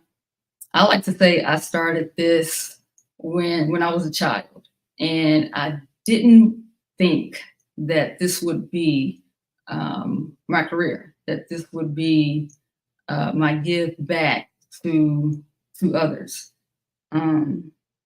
So when I was younger, my dad would bring home broken computers or computers with some type of virus, and we'd take them apart. We'd figure out what was wrong with the software, what was wrong with the hardware, and we get used parts or wipe the drives, erase the memory, and then we fix it. And that was more of a hobby. And hindsight is 2020, because looking back now, that thing that I enjoyed doing, and that I didn't want it tainted with trying to monetize it. I didn't want it tainted by making it what I did to earn money. I tried to keep that separate. People want to pay when you're talented at doing something. People want to pay someone who cares about what they're doing. And at Nexodus, I believe that the more people spend within their passion and their purpose, and when those two things meet, everyone can be successful. And the person with the most passion always wins. And so we started this work before I even knew that I started this work. And that was back before I was even 10 years old. And then I had a website building company a few years ago called Ubuntu. And Ubuntu means I exist, so we exist. And that's something that I truly believe just in life in general. And being able to bring that together with business has been amazing. So I've started this work in technology and bringing systems and people together so that it makes their business life easier. But being able to offer affordable teams and affordable systems with Nexodus BPO, that has been tremendous with my business partner and co-founder, Saeed, and also purpose fulfilling as I reflect back on when I was a child. Advice that I would give a business leader or a business owner who is searching for a new system or virtual assistant, I would say understand how you measure success. If you don't understand how you measure success, it's going to be very difficult for you to understand what success looks like when it's not working, especially as you invest money into people. You need to know if they're doing a good job immediately. You need to be able to recognize that quickly. So you need to understand how you define success individually and as a business. You need to understand if a system is the right fit for your organization quickly, and be able to explain that simply to someone, which means it needs to be ingrained in you what that looks like and how you measure it, not just qualitatively, but also numerically. How would you define and measure success? You need to be able to say that to someone and believe it. I would also say make sure that you build a community. So having things in common and be unified and in unity with people who can help you build your business and help you build you. there's nothing more powerful than having a group of people or individuals who can say, you can do better than what you're doing, or you can think bigger than what you're thinking, and push you outside your comfort zone or pull you outside your comfort zone, and just do things that you only dreamed about and make them a reality. And like I said earlier, the person with the most passion and chasing their purpose wins.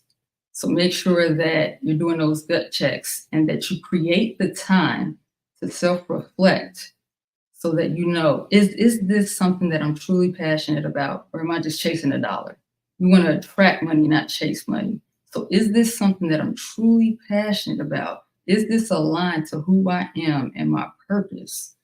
So that I can do what I'm supposed to do while I'm here on this planet. That's my best advice that I can give to any business owner, any business leader.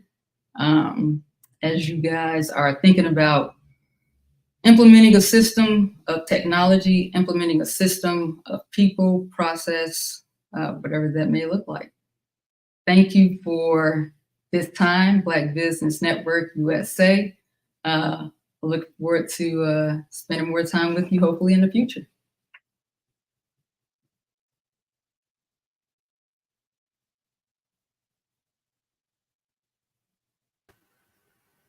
All right. Hello again. Hello. How are you? I'm good. I'm good. Good. Again, thank you so much for being here. We do have a couple of minutes, so we have until like 5:50 or so. So I just want to throw 2 or 3 questions out there to you. Now, actually, you addressed all the questions I had that I was interested in asking you. But I do want to ask about, I guess, your collaborators, your associates, who actually help you build this empire. Is there I know you mentioned your partner, but are there like collaborators that contribute to the mission or the overall objective of your organization? Yeah, absolutely. So aside from the co-founder, Saeed, I'm always trying to gauge or discuss and bounce ideas off of people's heads and see, hey, what are you struggling with? What would make it easier for your business? So I would say there's people just out in the community. That's why community is so important. Yes. So whether it be other business partners or technology companies that we partner with, just trying to figure out what other companies are struggling with, and then asking for that honest feedback. Did it work? Does that work? That's something that we, both Saeed and myself, we're always asking for feedback of some things that we can improve, or what things in general for business, for life, that can be improved upon. Okay. All right, cool. And I think you touched on this, but I want to ask this again. What things, you mentioned community is important. So what things do you contribute in your community? So I call this, I'm old school, so I call it social responsibility, right? You you as a business owner, it's your responsibility to give back to the community in some fashion. So what does your business do to actually give back to your community? Yeah, so we work with a lot of nonprofits. Actually, I would say the majority, 60% of our clients are nonprofit executive directors. Okay. And so with that, we tend to find some type of special offering for those nonprofits if they have an event happening, cohorts, workshops, and then we will donate something to that nonprofit, whether it be some type of system or it's our time directly to that nonprofit or to that nonprofit's community or their population. So we do, yes. So whatever makes sense based on what their target and goal is, we will donate either a system licenses or time itself to that nonprofit. Okay. I know, nonprofits are nonprofits, right?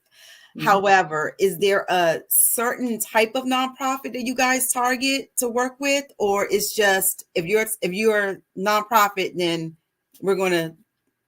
No, if you're a nonprofit, we're going to work with you. We don't believe there are any causes above others. And then when you start to hear the stories, a lot of nonprofit executive directors, that's their cause because they usually have experienced it. So they tell you their story from their heart first, and then they go into the cause. So it's not something that we can say, oh no, we're not going to help you because it's not aligned to what we do. There's not a nonprofit that we've turned away. Okay, got you. Okay, all right. So that was my question. Like, is there a specific nonprofit that do the nonprofit have to be aligned with your mission, your objectives to help them out? But you already answered that question, and the question, the answer was no. If you're a nonprofit, doesn't matter what your realm is, we're going to work with you. Okay. We're going to work with you. And in a lot of cases, whether it's nonprofit or for-profit, if we hear certain things that maybe we don't do directly, we will try to connect business owners with other business owners, and maybe they can collaborate and help one another. Got you. Okay. All right. So do you do networking events to bring We everybody? don't yet. We don't yet. Okay. Yes, Okay. but that is something that is on a horizon. Okay, awesome. All right. Well, definitely keep us posted, keep us updated on, your accomplished goals and, all the good things that you do within the community. Definitely keep us updated. Miss Shay.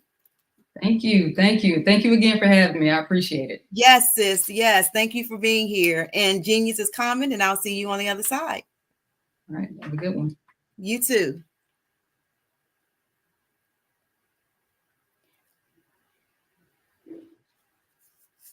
All right, that was some great information. So it is that time of the hour for us to go ahead and promote our scholarship program.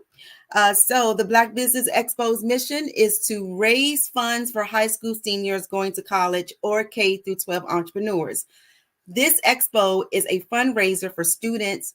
You may go to www.blackbusinessexpousa.com to donate to the scholarship fund or use the Cash App, which is $BBXUSA. Our goal is to give laptops and up to $5,000 to 2 students. Students can register online at www.blackbusinessexpousa.com. Every dollar counts. So we want to remind you to please donate to the scholarship fund. We want to thank our Black Business Expo USA sponsors for the month of May. We have NC 100, Moody Capital Partners, Suede Soul, BDM Media, Lotus Richey Coaching and Training, Carolina Virginia Minority Supplier Development Council, Step Management, Hello LLC, BHS and Associates, Margie McLean Foundation, Inc., Genius is Common, Earth Essentials, Malaine Shawnee Global, Executive Women's Success Institute, The Quality Coaching Company, Superwoman Business Services, Creative Force Studios, Lee Entertainment, Artistic App Design, and of course, Black Business Expo USA. We thank all of our great sponsors for all that they do, and Genius is Common, and I'll see you on the other side.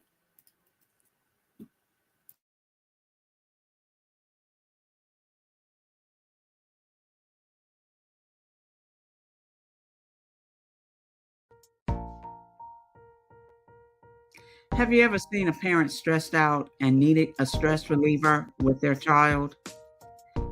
One morning I was coming out of a store and saw a mother and her 3 or 4-year-old son. She was highly upset, actually beginning to yell at him.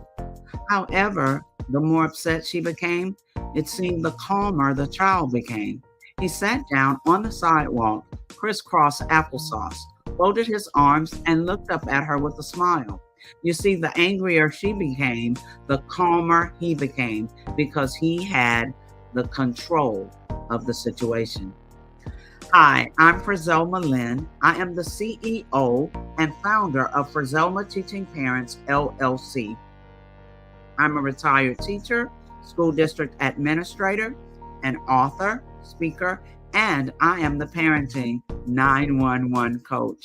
My mission is to rescue families by equipping parents with proven, effective, and practical strategies to enhance their parenting skills. Many times we as a society expect parents to teach, train, and raise their children without providing the necessary tools they need to accomplish this. However, parenting issues cannot be resolved without intervention.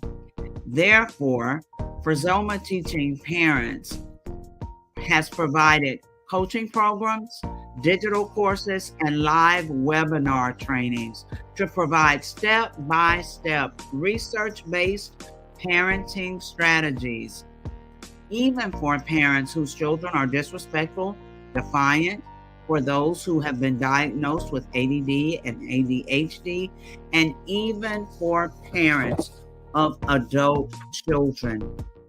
No longer will you have the need to feel like you are a failure as a parent. You'll now have the tools needed for each situation. Trust me on this one.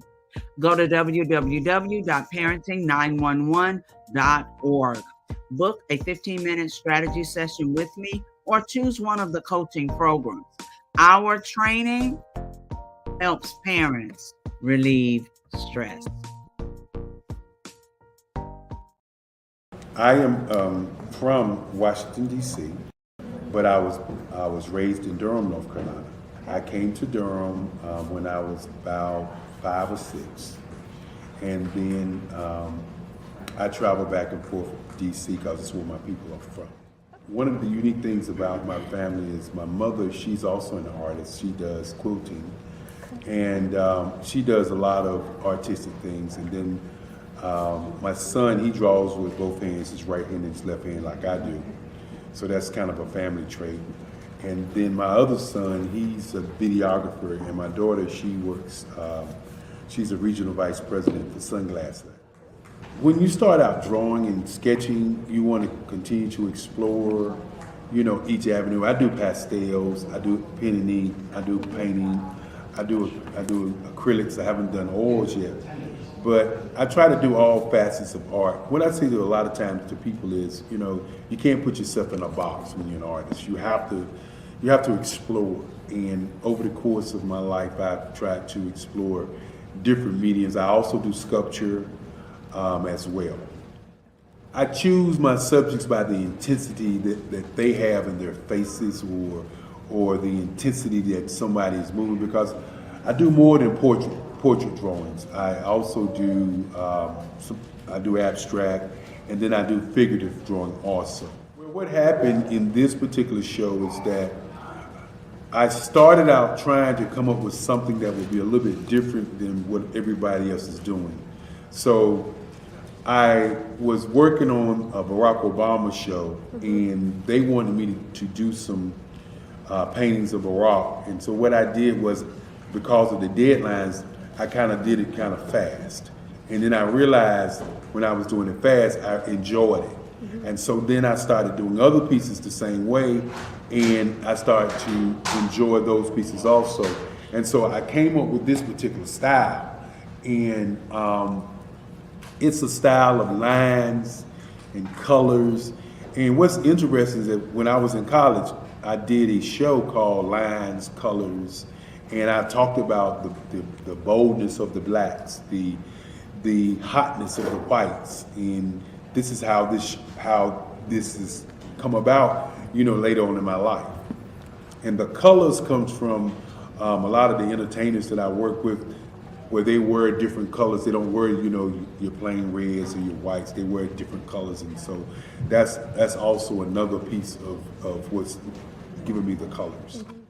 The subtitle of this show is Faces That Speak Life. That's real critical. Faces that speak life. Each one of these pieces is a life source and a life energy that's being put on display for people that are looking at them. You know, I always say in terms of my art, it's not important that I draw them. It's important what you get out of what I draw. You know, I don't try to just draw it because you like it. People wanted me to do prints. I didn't do prints. You know, people asked me to do different people, but the people that I choose are people that make a difference in the lives of people in the world. So the human landscape idea was, again, as I say, the lines represent your emotions, it represents your ideas, and it represents your journey as a human being. And that's why you get the different pieces and the different looks. And as you notice, I try not to do one look that looks alike another look. And that's what's the most important part of this show.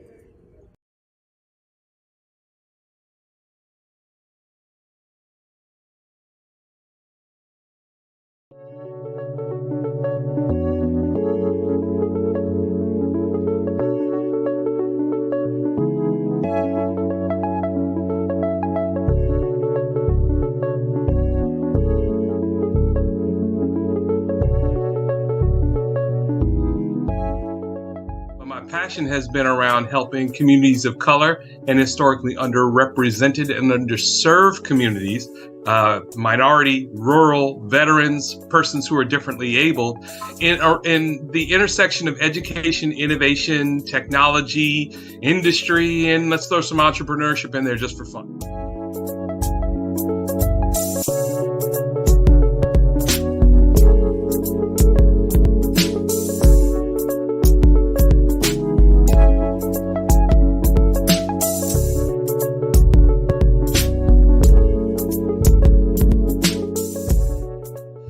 See more around innovation, incubators, accelerators. I love the idea of going from innovation to commercialization.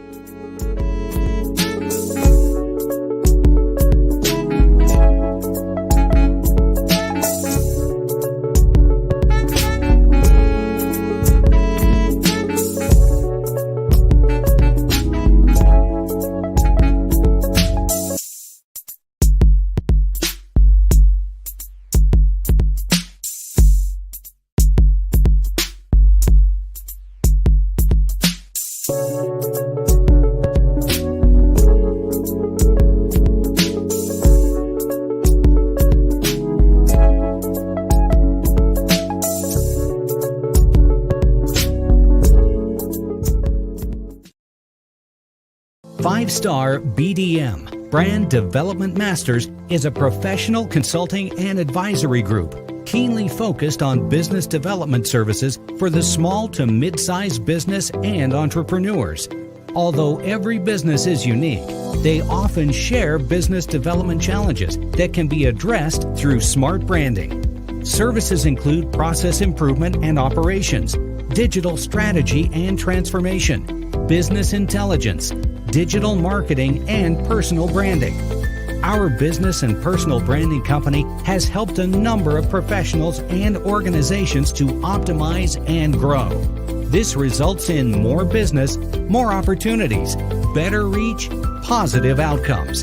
Visit www.fivestarbdm.com today to learn more.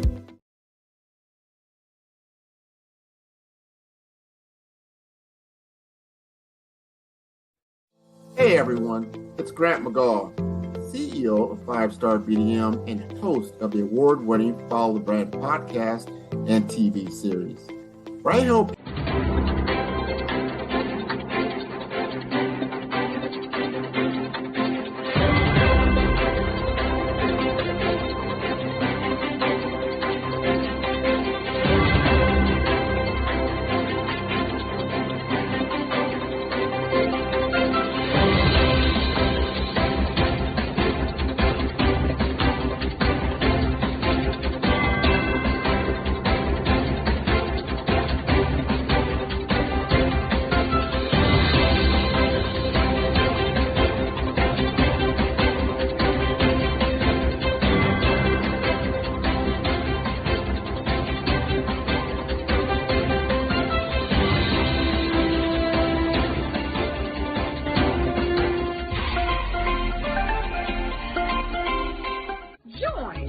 Dr. Eric Kelly III and a host of phenomenal speakers from all around the globe for this 7-day virtual event that you don't want to miss. The mission of the Black Business Expo is to raise scholarship money from kids all the way from high school, all the way from college. The Black Business Olympics is one of the largest Black business showcases in the world. It is an opportunity for businesses and companies to showcase their businesses globally. We are going to be giving away laptops up to $5,000 away to students. Again, I'm Olivia Appleberry, the founder of 2 Cents Finance and one of the speakers for the expo. I am so excited to see you there. For more info, go to www.blackbusinessexpousa.com or call 919-308-9090 and hope to see you there. I am Black Business. From the moment I wake until the time I sleep. Yes, I am Black Business. I am Black Business. Tell me, are you Black Business? I am Black Business. Do you support Black businesses? Listen, I support Black business because I am Black Business.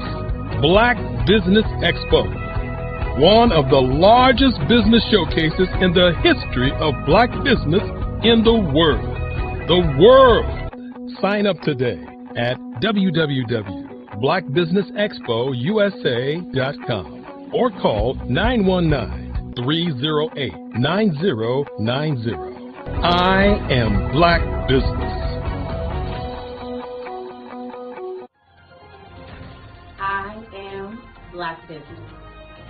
From the moment I wake until the time I sleep, I am Black Business. I am Black Business. Are you Black Business? I am Black Business. Do you support Black businesses? I support Black business because I am Black Business. Black Business Expo, one of the largest business showcases in the history of Black America in North Carolina. Join Dr. Eric Kelly III and a host of phenomenal speakers from all around the globe for this 7-day virtual event that you don't want to miss. The mission of the Black Business Expo is to raise scholarship money from kids all the way from high school, all the way from college. The Black Business Olympics is one of the largest Black business showcases in the world. It is an opportunity for businesses and companies to showcase their businesses globally. We are going to be giving away laptops up to $5,000 away to students. Again, I'm Olivia Appleberry, the founder of 2 Cents Finance and one of the speakers for the expo. I am so excited to see you there. For more info, go to www.blackbusinessexpousa.com or call 919-308-9090 and hope to see you there.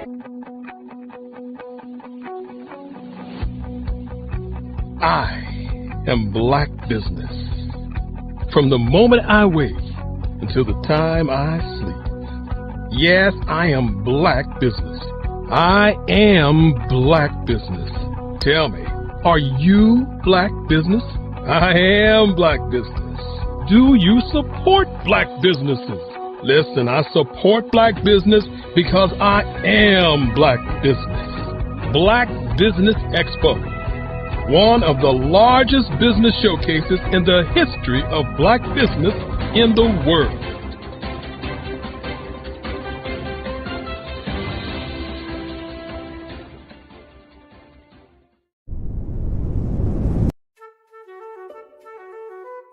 This is Dr. Arnold T. Petsworth. He's the owner of Petsworth Vet World, a veterinary clinic in Hopton, Connecticut. His patients include dog, cat, frog, fish, Goldie, dog, and this alpaca. Due to doctor-patient confidentiality, we can't tell you their names. Business at Vet World was steady, and then quarantine hit. Neighbors brought new four-legged friends into their homes. bunnies. Bunnies everywhere. Dr. Petsworth welcomed these new patients with open arms. The only problem? There were more appointments than he could manage. That's when Dr. Petsworth turned to his American Express business card, which offers spending potential that's built for his changing business needs. He decided to hire a new assistant, Julio, and with spending power built for business purchases, he used his card to furnish a new exam room. Together, Dr. Petsworth, Julio, and American Express Business made sure all the pets of Humpton got the love and care they deserve. And everyone was happy. Get the card built for business by American Express. Follow the Brand TV broadcast host, Grant McGaw, as he visits with top executives and entrepreneurs to find out their secrets of success with their personal brand. Follow the Brand TV broadcast host as he focuses on brand development to build better relationships, bring value to your business, relationships, and career. You will enjoy listening to each episode that is tailored to speak to you directly. If you're looking for this type of clarity in terms of building your brand, you have tuned into the right station. Each episode will help you to shape a conversation in the 5-star BDM network of 20,000 professionals and become a springboard for your corporate engagement and business opportunities. Each guest will frame their story in the areas of personal branding, business development, career development, financial empowerment, and technology innovation. Grant McGaw explains why he is the CEO and owner of his own professional career. Grant is an accomplished business leader and entrepreneur who wants to give back to individuals to grow their personal brand strategy. Tune in as he weaves his story about new possibilities, while to you exceed expectations. If you love storytelling, this show will make for fun.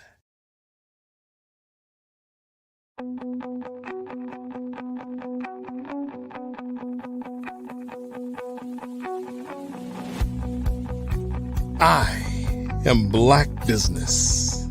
From the moment I wake until the time I sleep.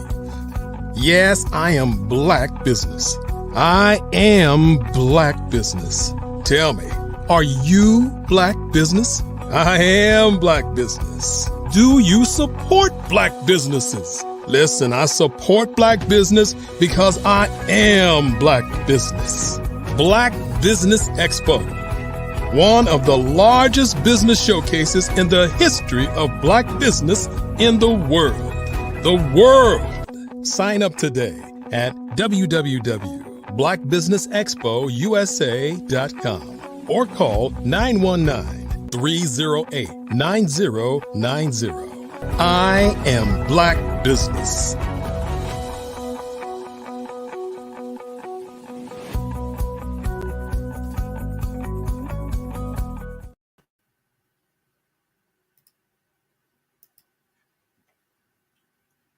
Hello, hello, hello. Good evening, good evening. Good evening, business owners, entrepreneurs, thought leaders, and corporations. Welcome to the Black Business Network. My name is LaShawn Powell. I am a certified event planner and owner of Eventfully Sean LLC, event planning and event management services. I am your business moderator for this evening on the Black Business Network. The Black Business Network is a 24-hour business network showcasing Black businesses, Black owners, entrepreneurs, and thought leaders worldwide. We have speakers from North Carolina, London, Singapore, Africa, Japan, and cities all over the United States. The Black Business Network is a global community sharing its business knowledge to empower, inspire, and educate businesses about business. Our next speaker for this hour is Ms. Eartha Watts-Kitt. Ms. Eartha Watts-Kitt is an award-winning author and publisher, the founder of Eartha Tone Publishing and Eartha Tone Books. She is the former director of publications for Cultivating Our Sisterhood International Association, COSIA, a NYFA, New York Foundations for the Artist, a member of the American Society of Composers, Authors, and Publishers, ASCAP, and the legendary Harlem Writers Guild. She is the executive editor of Harlem World magazine. She also leads writing, self-publishing, and publicity workshops for the New York Public Library, the National Writers Union, and the New York City Parks Department. So it is my prestige pleasure and honor to present to you Ms. Eartha Watts Kidd.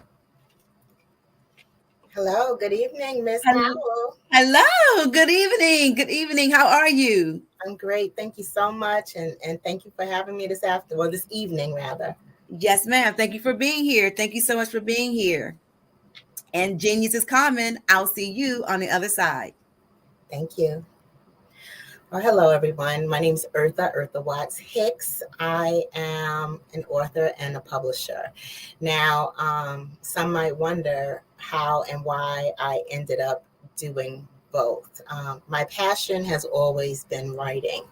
And in writing, I have been writing for a number of years. And when I had started writing, which was basically around 2001 was when I started writing Love Changes, and I had started actually writing in other forms prior to 2001.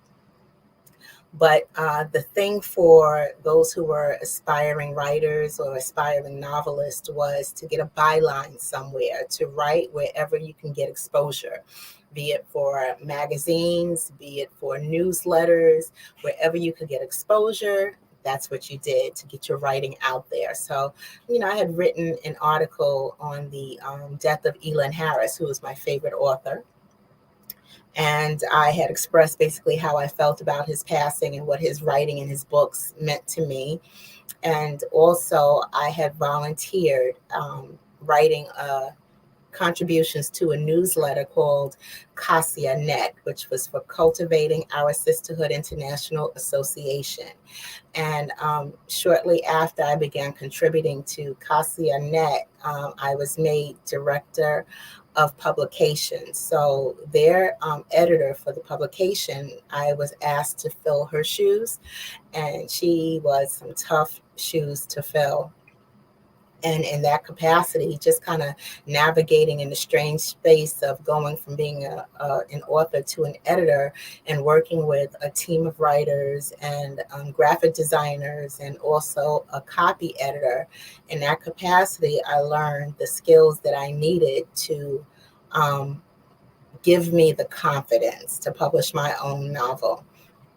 Now, I had an agent at the time, and I had decided to let her go because she was shopping my novel for a number of years and I wasn't able to get a deal.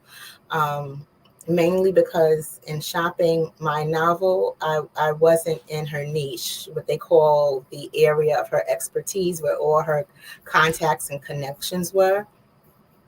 I was literally pulling her into the element of African-American women's fiction when she was typically used to publishing nonfiction and academia.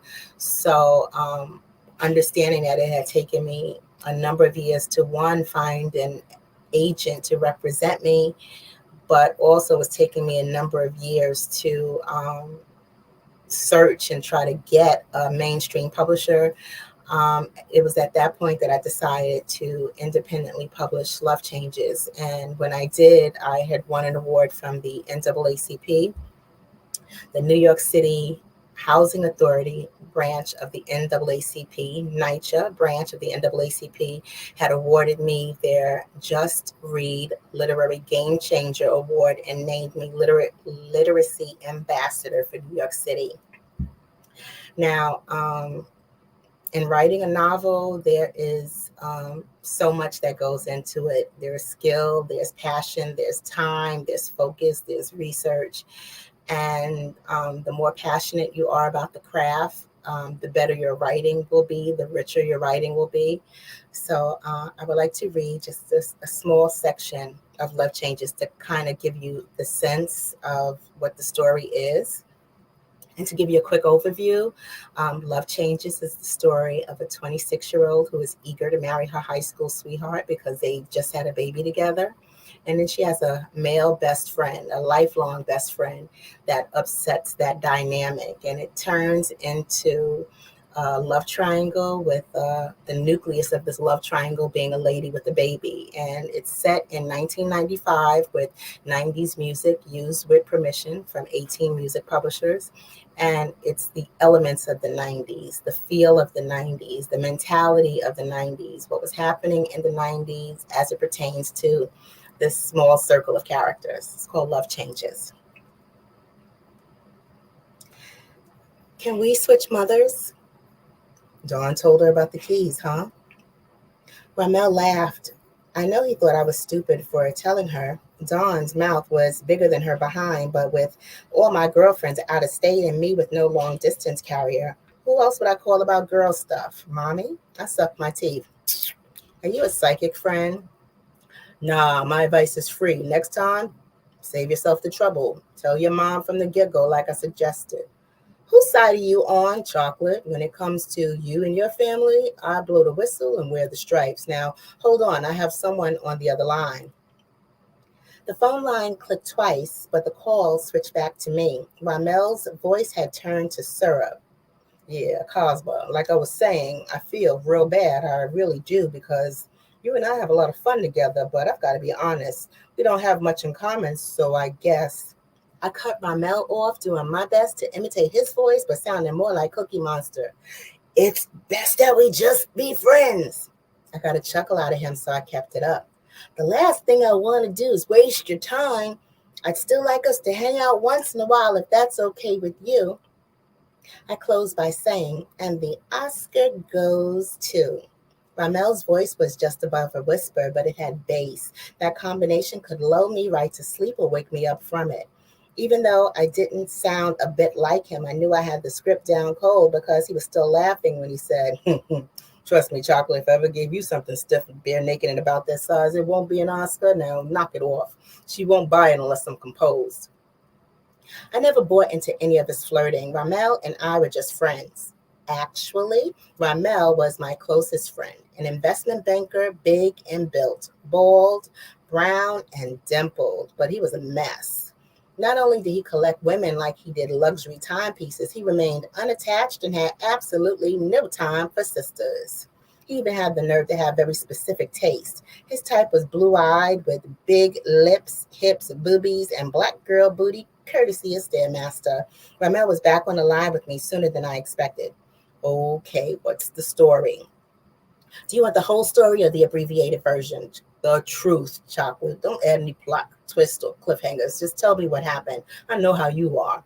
Well, first of all, Mommy shows up here unannounced and uninvited. She doesn't even bother to say hello, right? She just pushes past me, grunting and complaining. You look tired. This place is disgusting. And I'm trying to be nice. I'm like, hi, Mommy. You look great. Would you like something to drink? She ignores me, walking all up through here like she owns the place, turning her nose up at everything. Okay, that's nothing new. Wait, let me finish. It gets better. She snatches Tebow from me and starts yelling. He looks horrible. What kind of mother are you? You ain't doing nothing for his rash. And then she starts calling Spider all kinds of broke bums while she is holding my baby. So I try to take him to put him in the room, and Mommy is snatching him from me, and we are having a tug of war with my baby. Tebow is screaming at the top of his lungs. Finally, I pry him from her vice crib, take him back in the room and calm him down. I'll come back and Mommy starts shaking me like I'm a 2-year-old, pointing to the mirror saying, look at you, you're busted. Ain't no man ever gonna marry you. I don't know why I wasted my money in your education. You ain't nothing but a fool. And then she hauls off and slaps me. Whoa, time out. Ramel whistled. Chocolate, come on now, that's foul. What, you think I'm lying? I know you're lying. I'm just trying to find the nugget of truth in this gold mine of yours. I'm telling the truth, Ramel. Mommy slapped me right in my face. No way. What did you say to her for real? Nothing. I was going out of my way to be nice. All I said to her was that she looked good, and I asked her if she wanted something to drink. That's it. Mommy just went nutty cuckoo for no reason. I'm lucky she didn't bruise my face. Why don't you come over here so I can kiss your boo-boo? I don't know where your lips been. You and that mouth. Now, I know you said something to your mom. I'm sorry. I'm upset. Can't you tell I'm upset? She slapped me, Ramel, and that's not all. When I told mommy I gave Tebow Spider's last name, she really went ballistic. She flipped my glass table over and almost broke it. Why would his name upset her like that? I promised mommy that he would have our last name until Spider and I get married. Okay, so why doesn't he? Because of you? Doesn't it sound familiar? I'm having a baby and I'm naming him Tobiah Love. You can't buy love. Ramel laughed. He stopped, and a few seconds later he repeated himself. You can't buy love, and laughed even harder. Hello, I'm dying here. Just as I said that, Tebow stirred in his cradle, tightening his little fist and scrunching his diapered bottom. I peeked over. He didn't wake. Sad to say, but Tebow was used to noise. Because I tended to get loud at times, he wasn't a light sleeper, but now I knew the volume was getting too loud for him. I took a deep breath, held it in for a moment, then I continued. Don't you get it, Ramel? I'll be 26 years old. How would you feel if your mother barged into your apartment and slapped you up? That made him burst out all over again. This time I understood. That thought was ridiculous. Mrs. Goodwin wouldn't smack a roach off the wall. But still, waiting for his laughter to die down, I was getting aggravated. Are you done? Okay. Maybe your mom was extreme, but you know as well as I do that Miss Ann has the gift of gab. She tells it like it is. I'm sure if you think back on what she said, you'll realize she was right. Here's what you really need to do. I didn't hear a thing he had to say after that. I placed the receiver back in the cradle. It was the beginning of summer. That didn't matter. I dragged a heap of boots to my side, grabbed one of my ankle boots and slapped some polish on it. And that's an excerpt from Love Changes, which is available in paperback and on Kindle. Now, Love Changes took, I would say, roughly 4 years to complete my first draft. Between 2005 and I would say 2009, I took writing workshops at the Frederick Douglass Creative Arts Center, at the Hurston Wright Foundation. I took their advanced fiction workshop. And then I took the creative writing workshop, and actually it was 2011. I studied under Ms. Bernice McFadden at the Center for Black Literature's creative writing workshop, which was a marvelous experience. And that's really where I got the courage to just produce and do it myself. I had the basic skills to design the cover and design the layout and hire an editor. And I had access to editors who were willing to edit the work for me. And I went from there. What skills that I didn't have and didn't know how to do for myself, I had outsourced and I paid people to do. I got a loan through an organization called Project Enterprise. And Project Enterprise gave me what we call seed money loan. And with the seed money loan, I was able to pay the fees to have the book uploaded, as well as pay the editor and do some marketing on the book. So it was a pleasant experience. In fact, I tried to do the process the way it was done traditionally, which was I sent out review copies. I sent out copies to reviewers. I did the vending events. I was selling at a vending event with a table and display and the whole bit. I had gone to community events and different restaurants and lounges that were in and around Harlem. And everywhere that I could go to showcase this book, be it community radio, blogs, podcasts. It was featured as a recommended summary by the New York Amsterdam News, Fashion Avenue News. It was featured there. And the Congressional Black Caucus, it was featured there. And I did it from there. And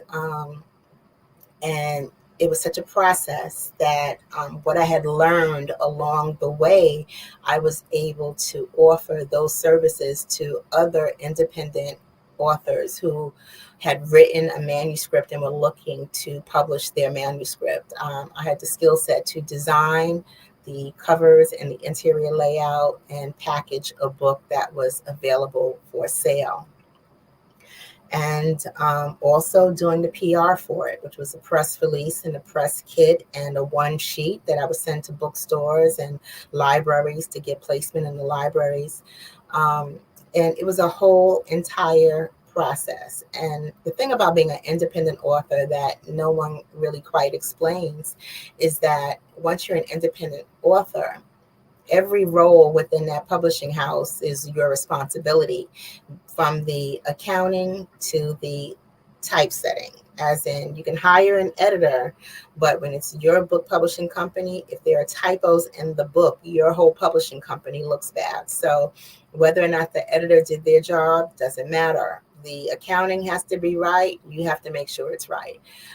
Your books have to be well designed, or at least appealing to your audience of readers. And while all of this is like a learning process, it's like you learn as you go along, because if you don't learn, the books don't sell, and the books don't sell themselves. So you have to strike a balance between introducing your work to new audiences and producing your next work, which is why my next work wasn't necessarily a follow-up novel. I did a collection next called Graffiti Mural, which is a collection of poetry, short stories, and personal essays, because it allowed me to take different elements of my writing, however different they were, and bring it all together as a collective and package it and make that offering. And in addition to Graffiti Mural, I've participated in different anthologies. One of my favorites is, two of my favorites, Loving Black Men by Mel and Christopher Black, as well as D.L. Russell Editor, which is Nobody Goes Out Anymore, where I had contributed a story called Or Else What, which Nobody Goes Out Anymore was a collection of pre-pandemic flash fiction. So at the very start of the pandemic, the editor had approached several authors from different places in the country and asked us all to give our rendition of how we thought the pandemic would alter society. And he wanted us to write a flash fiction piece based on whatever we envisioned that to be. And in that capacity, I had written a story called Or Else What, which was a very gut-wrenching story of a family in the Bronx of a matriarch who is homeschooling the youth in her family, including her own 18-year-old child who is a wayward teen.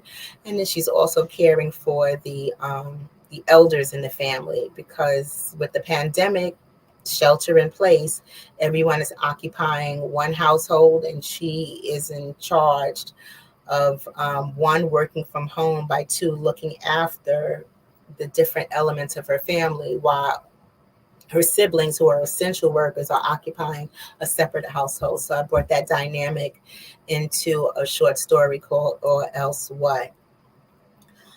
From there, actually a little further before the pandemic in 2016, I created a series, a planner series called A Planner is a Girl's Best Friend.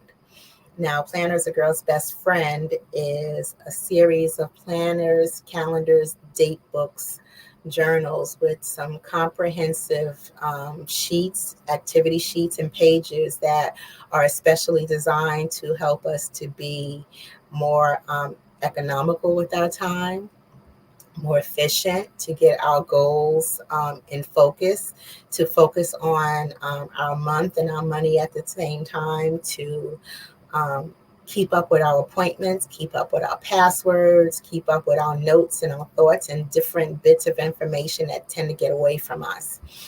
And I created this planner because since I don't want to give my age away, but at least a couple decades, I've been a planner girl, and I've planned by planner because I've always had more things to do than I had time, and I realized that when I scheduled my time efficiently, and I wrote things down and wrote down when I would complete certain tasks, and I kept up with those pockets of time, I got more done and was able to do a better job of keeping up with everything.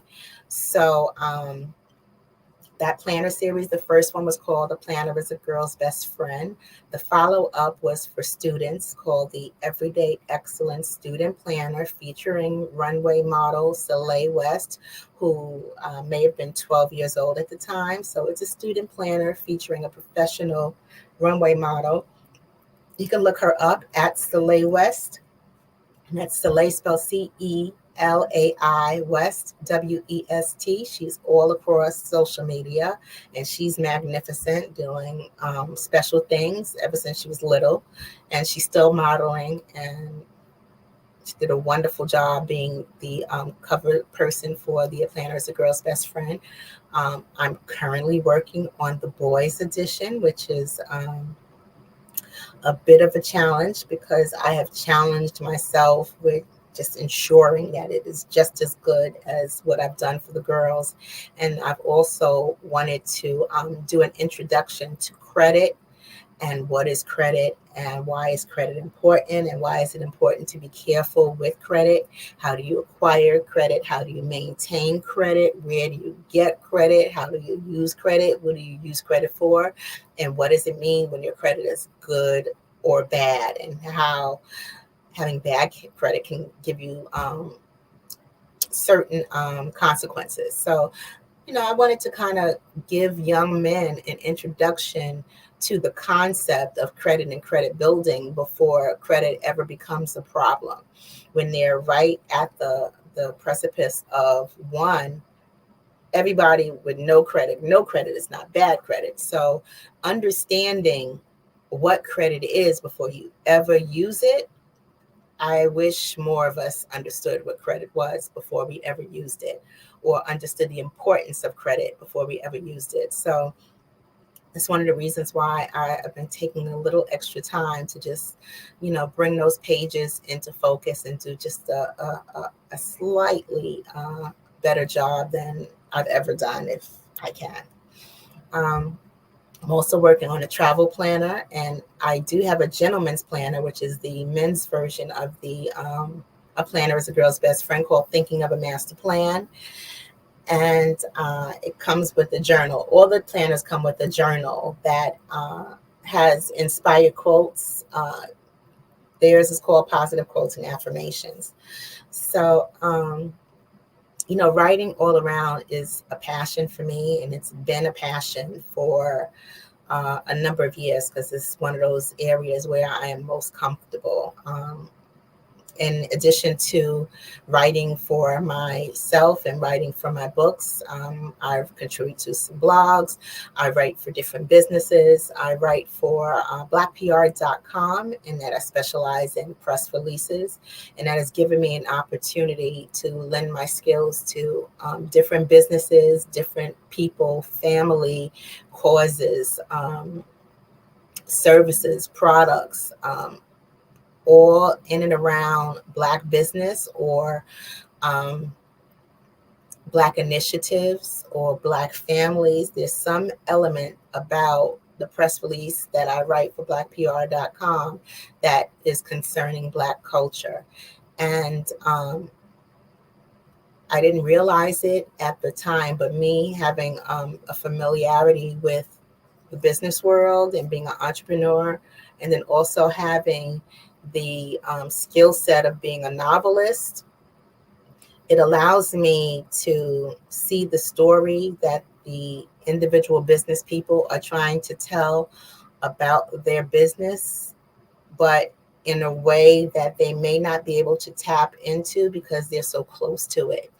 So what I've noticed from the perspective of someone writing about someone else's business is that the people that I write about are experts on their topic, experts on their story, experts in their field, and they're so close to it that it's hard for them to see what's amazing about their own story. So I basically give them a Q&A, and everything that they say that inspires me, I make a mental note of it, and then I do some research. I research them online to see some of the things that they may have forgotten. It's very easy to be stuck in your own world and not realize, some of the accolades that you have, because you're so busy doing, you're not tallying and writing down your accolades. You're just doing what you do, the way you do it, and whatever you've accomplished last year, the year before that, that's old news. You're trying to focus on that next goal. You're trying to reach to the next level. And in reaching constantly for the next level, you forget the important things that you've done in the past or along the way or along your journey. So, it's been my privilege and my pleasure to sit down with different business owners, nonprofits, educators. I do the Q&A. I listen to their story. I find out what their challenges were and what they do to serve or service our community, or why their message and their story is important. And I listen, and I do as thorough a job as I can of bringing that story into the tight space of a document that would appeal to readers who know nothing about them or their situation. So I've been doing the press releases for blackpr.com almost 15 years now. And I've done a little bit of everything from a nuclear physicist to a restaurateur to someone in the music business to children musicians. So I had one young lady who was a violinist, and another young man who was a rapper from the age of 5. So, these are the type of press releases that I've done over the years. And it's been a privilege and a pleasure. And as far as me and Earth the Tone Books, I'm always looking to do writing workshops on either the craft of writing, poetry writing. I just had one at the WeWork here in New York City. We had a poetry writing workshop. Another press release that I'm happy to do another workshop I'm happy to do is how to write a press release for your business, or how to write a press release for your book, how to put together a press kit, what should be in your press kit, the different elements and how to pull them together, and how to design and how to make them cohesive so that your business and your brand and your book is appealing to someone who doesn't know you or what your company does and how it's done. So I would like to, thank Dr. Kelly for giving me an opportunity to tell my story of Earth the Tone Books. And if you would like to connect with me and Earth the Tone Books, you can connect with us online at www.aplannerisagirlsbestfriend.com, which is the website for my planner. We're across social media at Eartha, EARTHA, Tone, TONE, and we're across social media at Eartha Tone, and that's on Facebook, Twitter, LinkedIn, Instagram, and TikTok. And you can also find us on Amazon. By name, it's best to just Google me, Eartha Watts Hicks, and the book Love Changes, and I'll take you directly to Amazon. Do you have any questions for me, LaShawn? Yes, we do have a couple of minutes. So I do want to ask, I'm very interested in the press kit because I hear that a lot. So can you elaborate on, I think you did so far, but I know press kits are not for every business. So Well, I mean, I guess what I'm saying is, I mean, I guess the purpose of a press kit is to, ask the publisher or the PR people to take interest in your business. So I guess my question is, when someone sends a press kit to, I don't know, a radio station, what is the objective? Are they trying to get on the show? Are they trying to get their business sponsored? What is the primary objective of a press kit when a business sends it out? Well, I mean, it could serve a number of functions. So like the functionality of a business card is to introduce you, your phone number, and your email, right? So a press kit or a media kit basically has that same functionality, but if you wanted to just hand somebody something that was representative of you and your brand, that would tell them the gist of the story in one sitting, that's your press kit. So it would be your press release. It would be some professionally done photos. It would be photos of your product if you have a product that's available for sale. It would be photos of your business in action. So like me as an author, I've done workshops. So it could be a picture of me leading or facilitating a workshop. It could be me on a stage at a panel.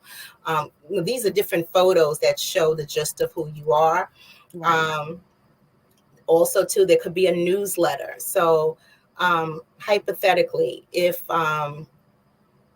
your product, you created a product that is used at different universities, right? You want to present some data, this is how this product improved the situation on 5 different campuses.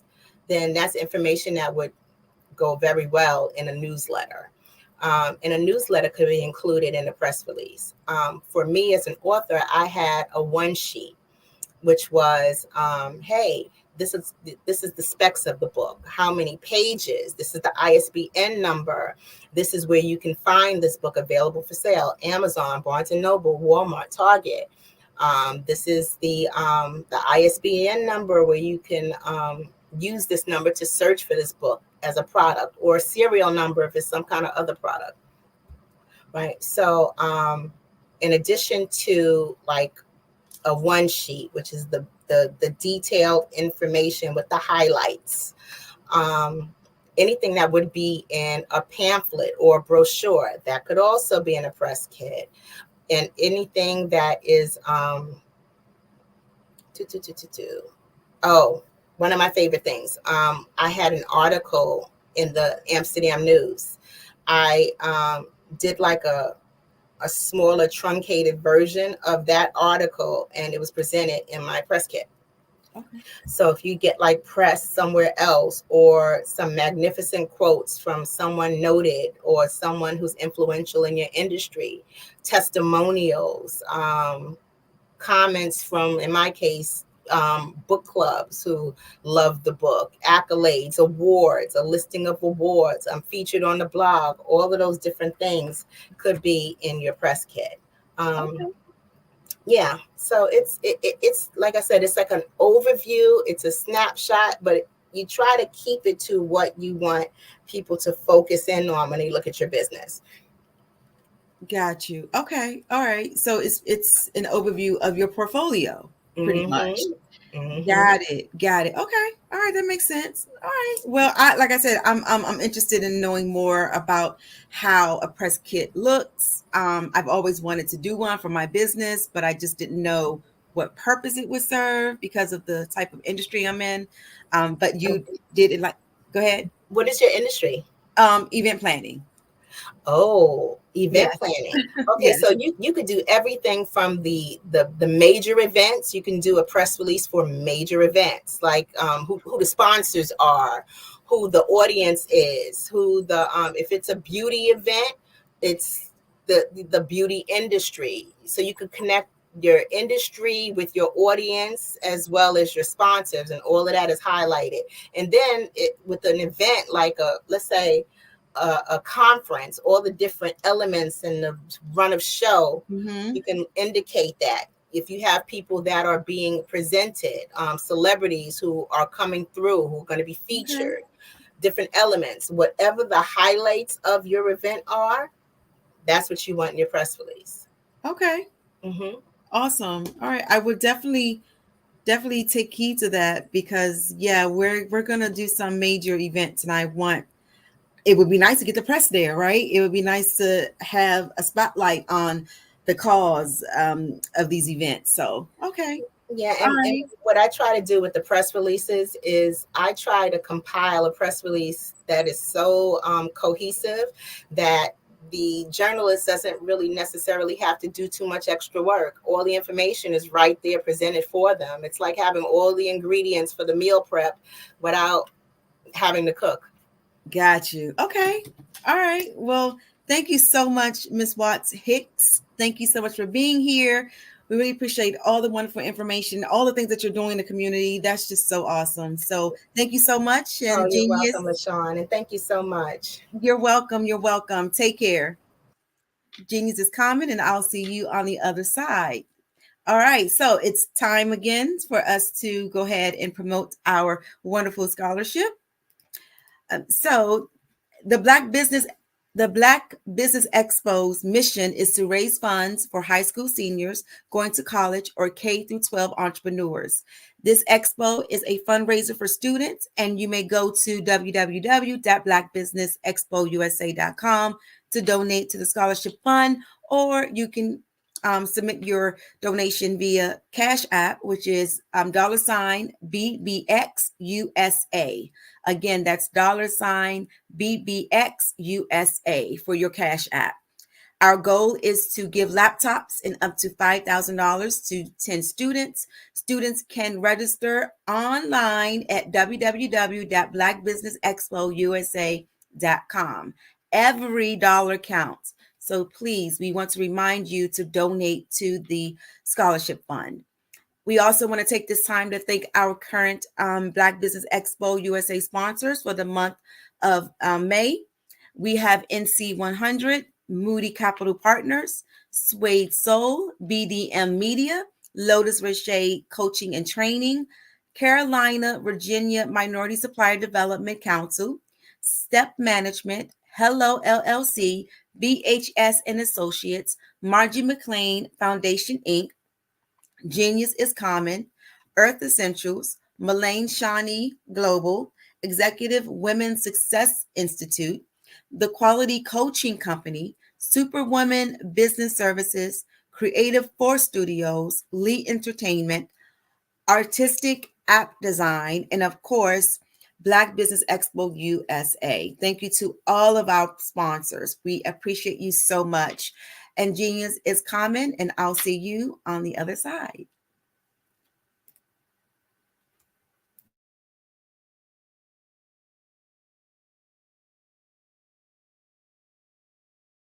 Artist to me is a creative expression of something from nothing. You know, it explodes onto the canvas, or it explodes on in my work. One of the things that I try to do more than anything is I try to just give the lines and the movements and emotions and expressions into what I do. Art really means to me a chance to express how I feel deep down inside.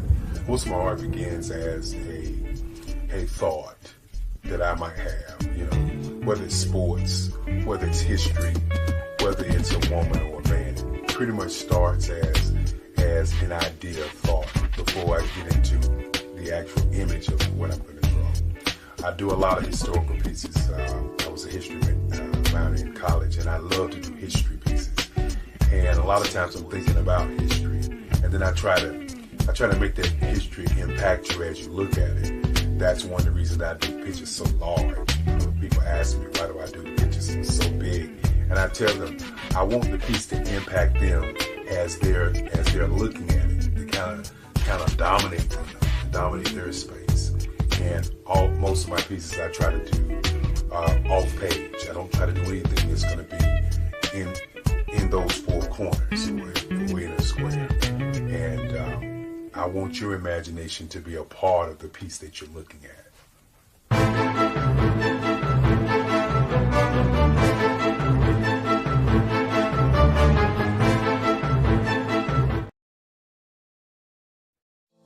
everyone, it's Grant McGaw, CEO of 5-Star BDM and host of the award-winning Follow the Brand podcast and TV series, where I help you to build a 5-star brand that people will follow.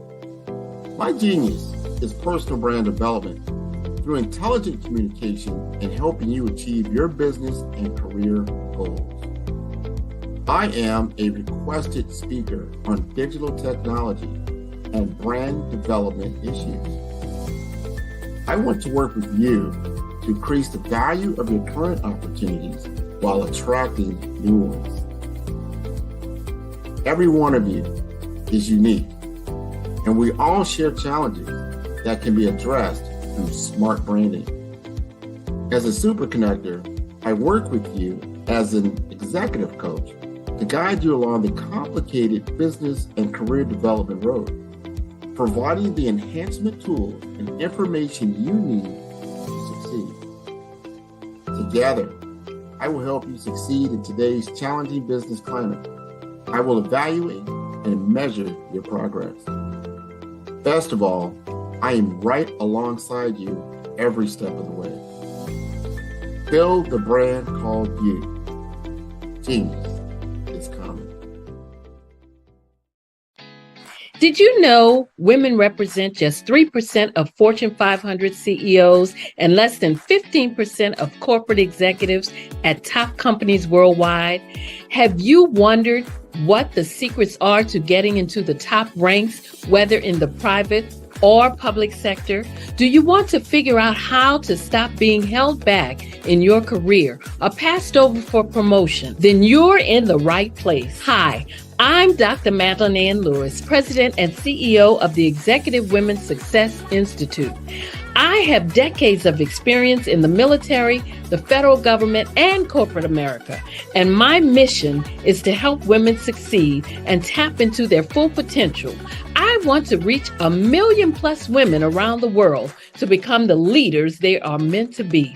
So if you want to move into a management or executive level position, or maybe you are a female veteran transitioning out of the military into business entrepreneurship, then reach out to the Executive Women's Success Institute at 301-693-3284. Let us get you on the fast track to success.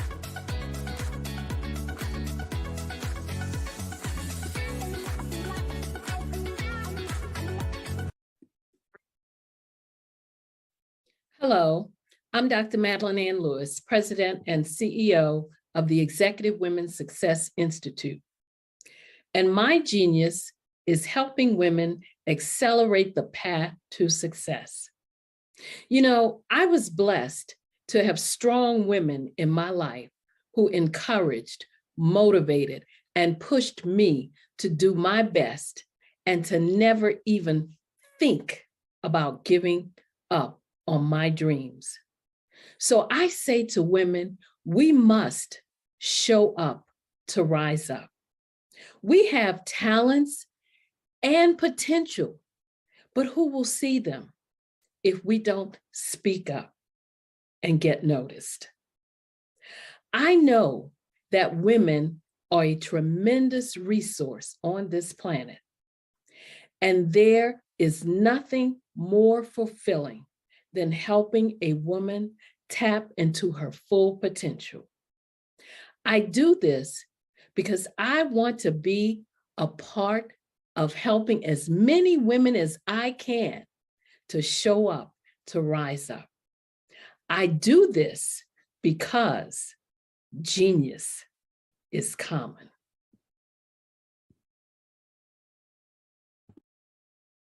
Over the past few years, we've seen the growth of existing and new initiatives focused on financial inclusion, building global networks, and reducing the wealth gap in response to the idea there's not enough seats at the table.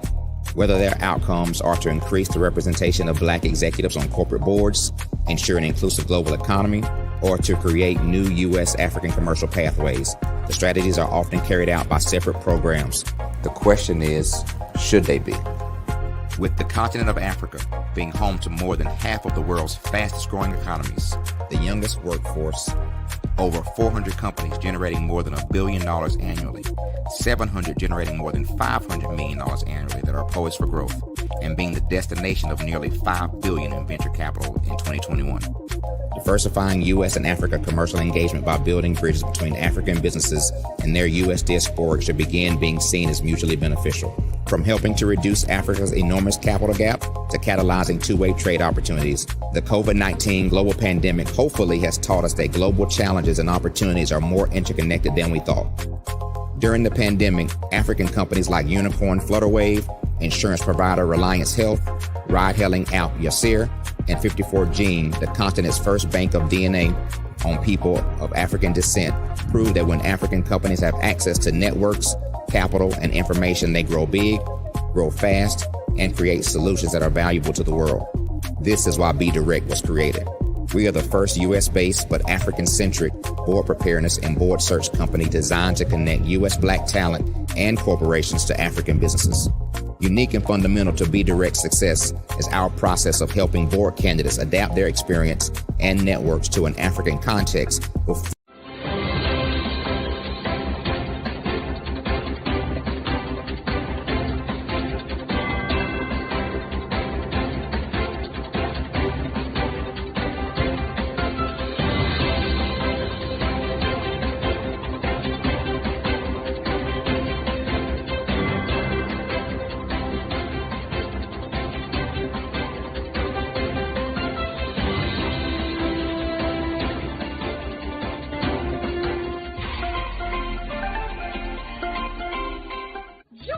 Dr. Eric Kelly III and a host of phenomenal speakers from all around the globe for this 7-day virtual event that you don't want to miss.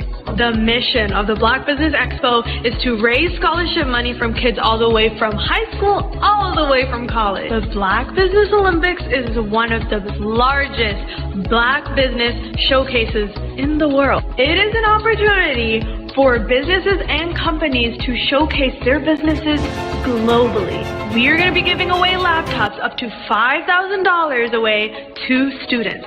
Again, I'm Olivia Appleberry, the founder of 2 Cents Finance and one of the speakers for the expo. I am so excited to see you there. For more info, go to www.blackbusinessexpousa.com or call 919-308-9090 and hope to see you there. I am Black Business. From the moment I wake until the time I sleep. Yes, I am Black Business. I am Black Business. Tell me, are you Black Business? I am Black Business. Do you support Black businesses?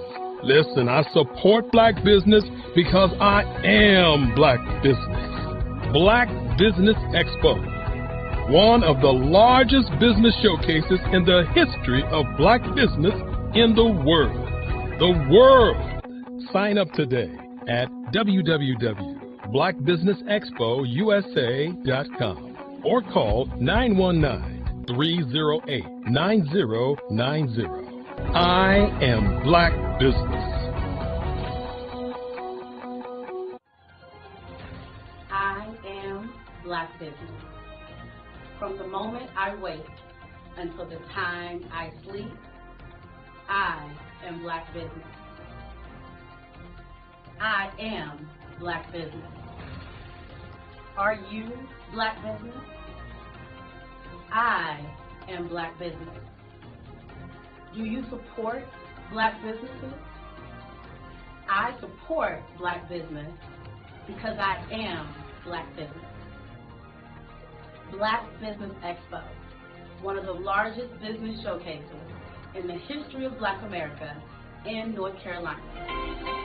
Join Dr. Eric Kelly III and a host of phenomenal speakers from all around the globe for this 7-day virtual event that you don't want to miss. The mission of the Black Business Expo is to raise scholarship money from kids all the way from high school, all the way from college. The Black Business Olympics is one of the largest Black business showcases in the world. It is an opportunity for businesses and companies to showcase their businesses globally. We are going to be giving away laptops up to $5,000 away to students. Again, I'm Olivia Appleberry, the founder of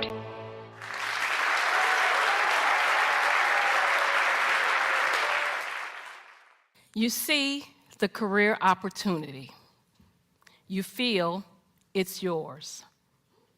After all, you're well qualified, but you don't apply. You feel stuck and can't move forward in your career. I've learned as a 10-year career strategist, we must learn how to show up. To show up, we will rise up. We have an amazing resource on this planet, a resource with tremendous potential. That resource is us, women. Far too many of us, when we want to rise up and advance in our careers, we hit an invisible barrier. It's called the glass ceiling. And when we do make it through the glass ceiling, chances are we're more closely scrutinized than men. As women, we face more barriers to promotion.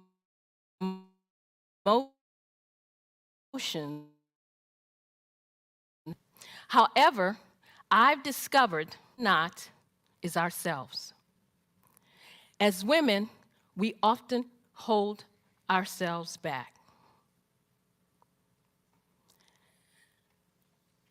We are not rising up and tapping into our full potential for 3 reasons. The first is a lack of confidence in our abilities. As women, we hold ourselves back when we make career decisions based on what ifs. We listen to that little voice in our heads that says, what if I'm not good enough? What if I don't have what it takes?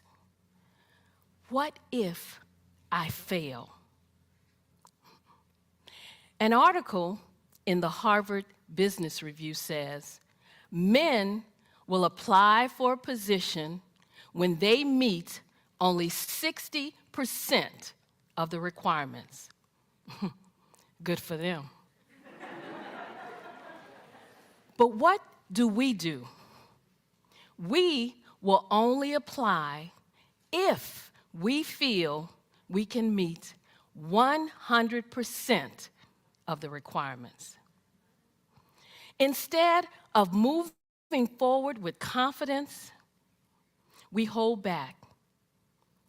We let fear and doubt take over, even though we know we're well qualified.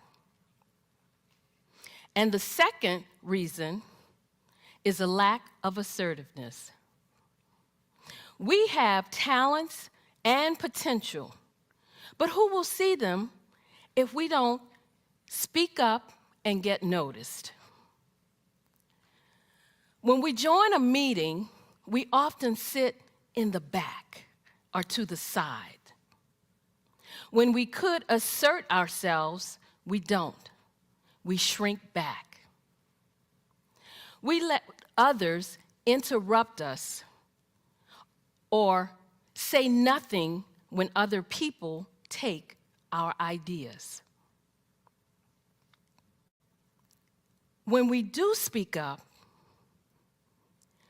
we express ourselves with uncertainty, saying things such as, I'm not sure if this is relevant. I don't know if this is helpful. This may not be a good idea, but when you and I use words and phrases like these, we undermine our credibility. And the third reason, we don't build a support network. My friend, Kim, applied for a position. Her female supervisor felt she was more than qualified. But the supervisor would not give Kim a recommendation. The supervisor felt it would look too much like favoritism. To me, this just looked like one woman who would not reach back and help another woman. If we want to rise up, we must learn to support each other. We need to show up to rise up. Showing up means taking responsibility for your own career path. It was 2005, and I had a comfortable job as an analyst working for the US government, but I wanted more. A supervisor's position opened up, and I submitted my application. I tried to find out as much as I could about who was applying, what were my chances. I discovered that 2 men were applying for the same position. I also discovered that neither of these men had the qualifications that I had. But I was optimistic because one of the women on the interview panel told me that she would support me. So I walked into that interview room well prepared. I answered all their questions. I aced that interview. 3 days later, I was told I wasn't selected.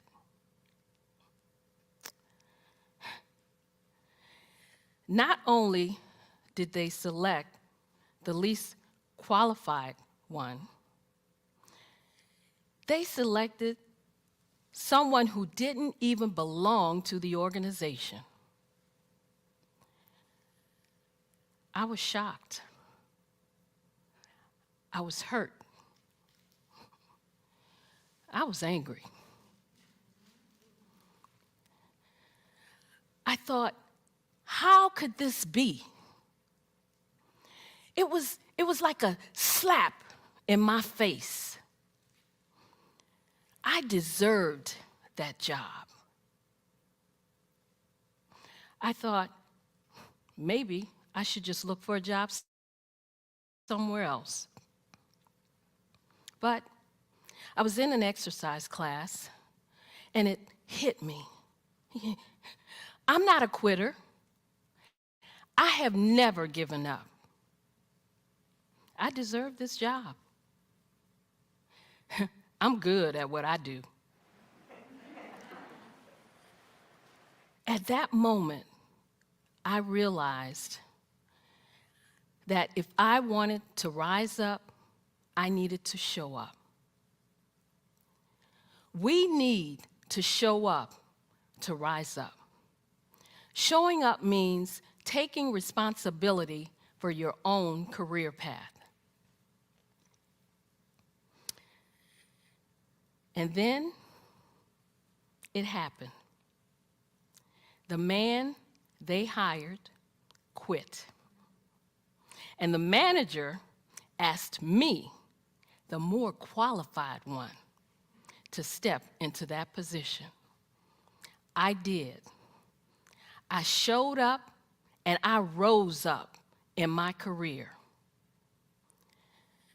Having worked with hundreds of women over the years, I know there are 3 steps we need to take to show up.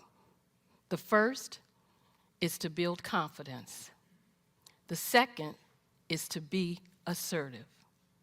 The third is to build a support network. When we follow this 3-step process, we will show up to rise up. When we rise up and tap into our full potential, as women, you and I will contribute more to our organizations, more to our families, and more to our communities. When we show up to rise up,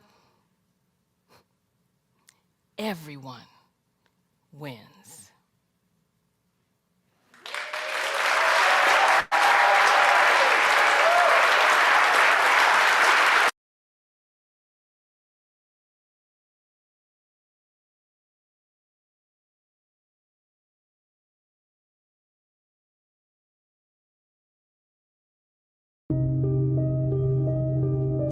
The Black Business Expo is changing my life.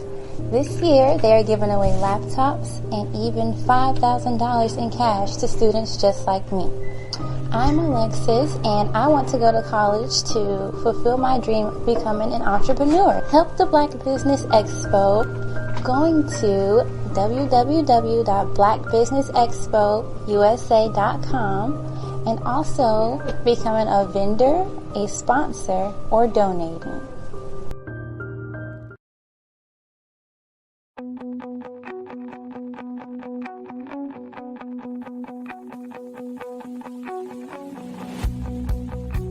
I am Black Business.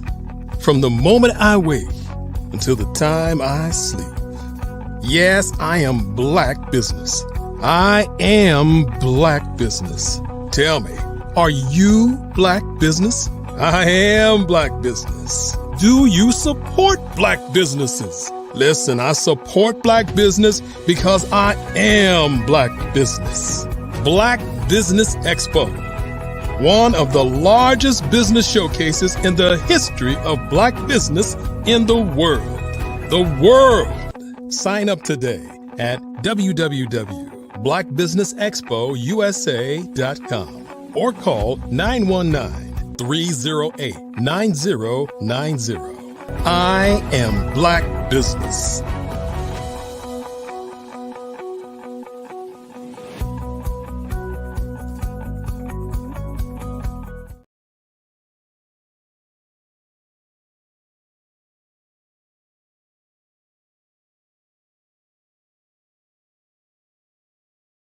The Black Business Expo's mission is to raise funds for high school seniors going to college or K-12 entrepreneurs.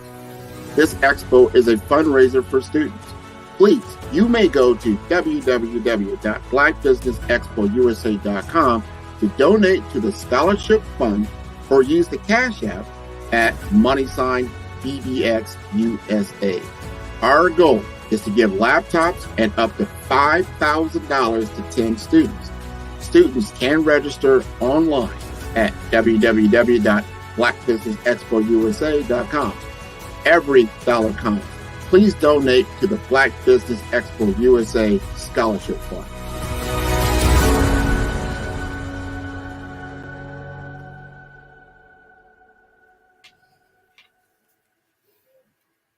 Okay, let's try this again.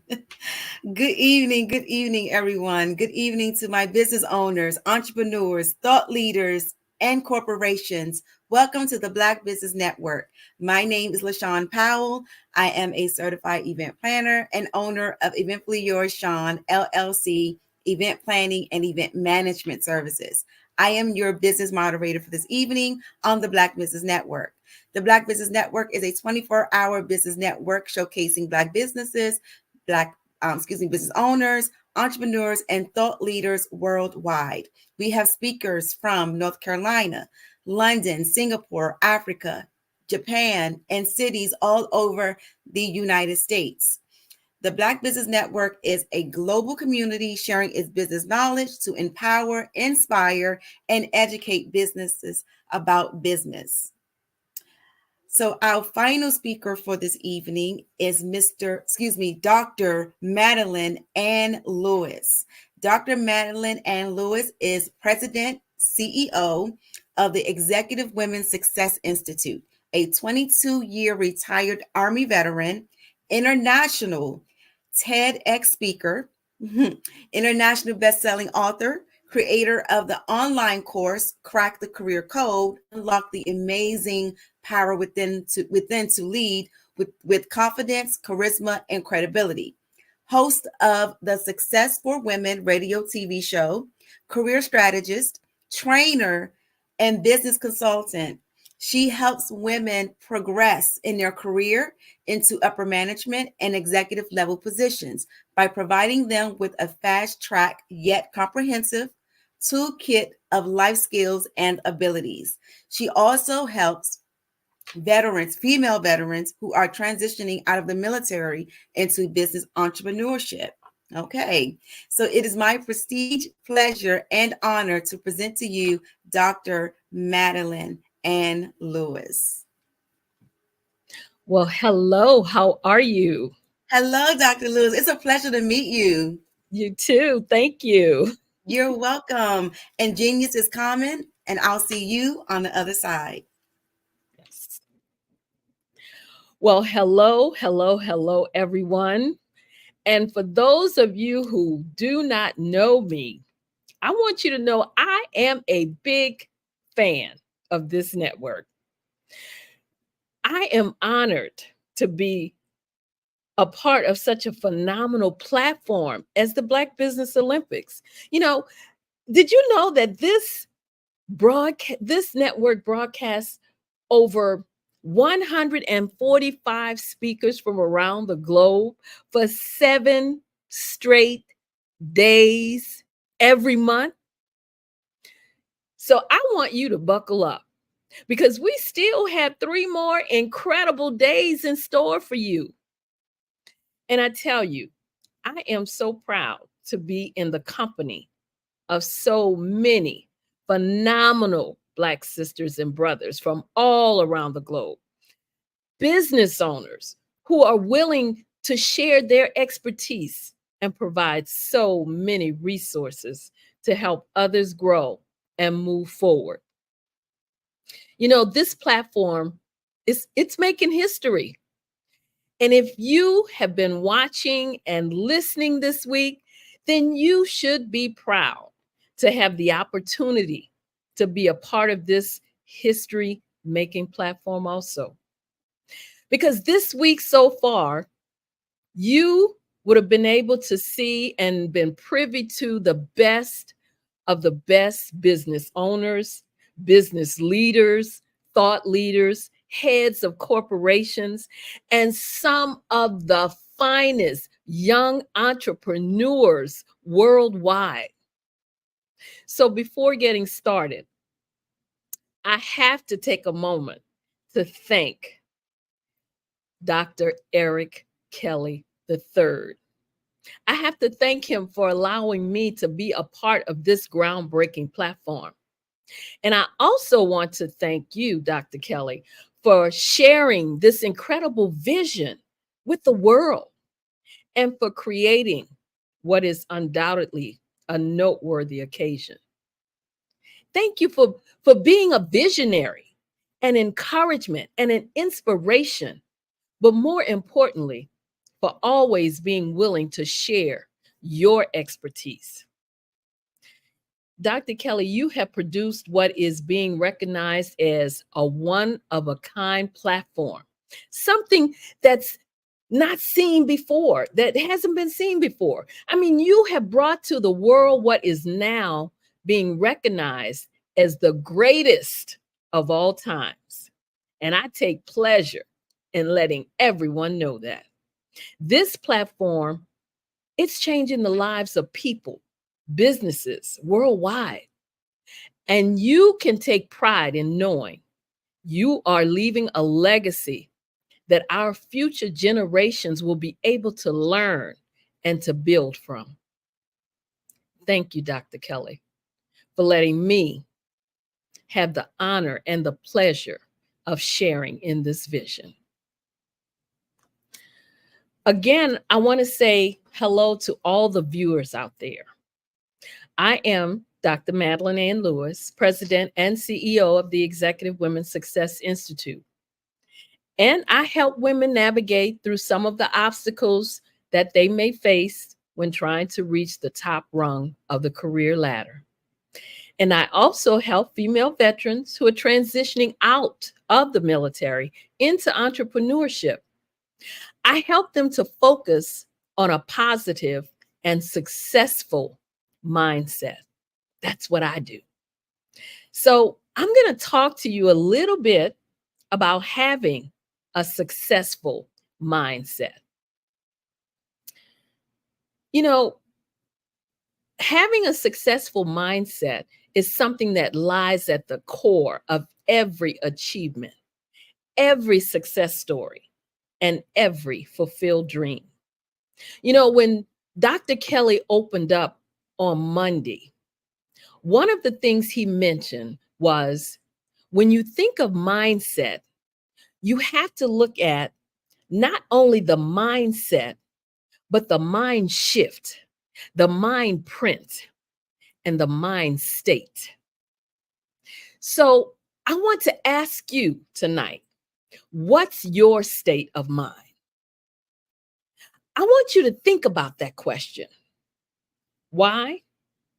Because whether you're an executive, leading a team, an entrepreneur, forging your path, or a professional striving for excellence, cultivating a successful mindset, it's the key to unlocking your full potential. So, what exactly is a successful mindset? Well, it's more than just positive thinking or wishful dreaming. It's a way of approaching life with determination, resilience, and an unwavering belief in your abilities. It's about embracing challenges as opportunities for growth and setbacks as stepping stones to greatness.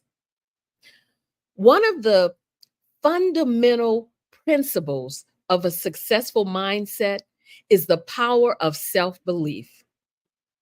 You know, Henry Ford once said, whether you think you can or you think you can't, you're right. Because your beliefs shape your reality.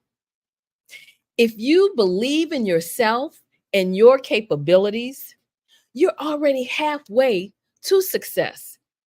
And your capacity to overcome obstacles, believe that you are worthy of success, and the universe will conspire to make it happen. But self-belief alone is not enough. A successful mindset is also characterized by resilience in the face of adversity. The road to success is rarely smooth or easy. There will be obstacles, but it's how you respond to these challenges that defines your journey. Instead of dwelling on failure or succumbing to self-doubt, choose to bounce back stronger and even better. Use setbacks as opportunities to learn, to grow and to improve yourself. Remember, it's not the fall that defines you, but the courage to rise again. You know, there was a young woman on the platform this week by the name of Leah White who said something that I thought was key as I talk about mindset. And what she said was, if you change the way you look at things, the things you look at will change. Let me say that again. If you change the way you look at things, the things you look at will change. Another essential aspect of a successful mindset is the willingness to take risk and to embrace change. Comfort zones are where dreams go to die.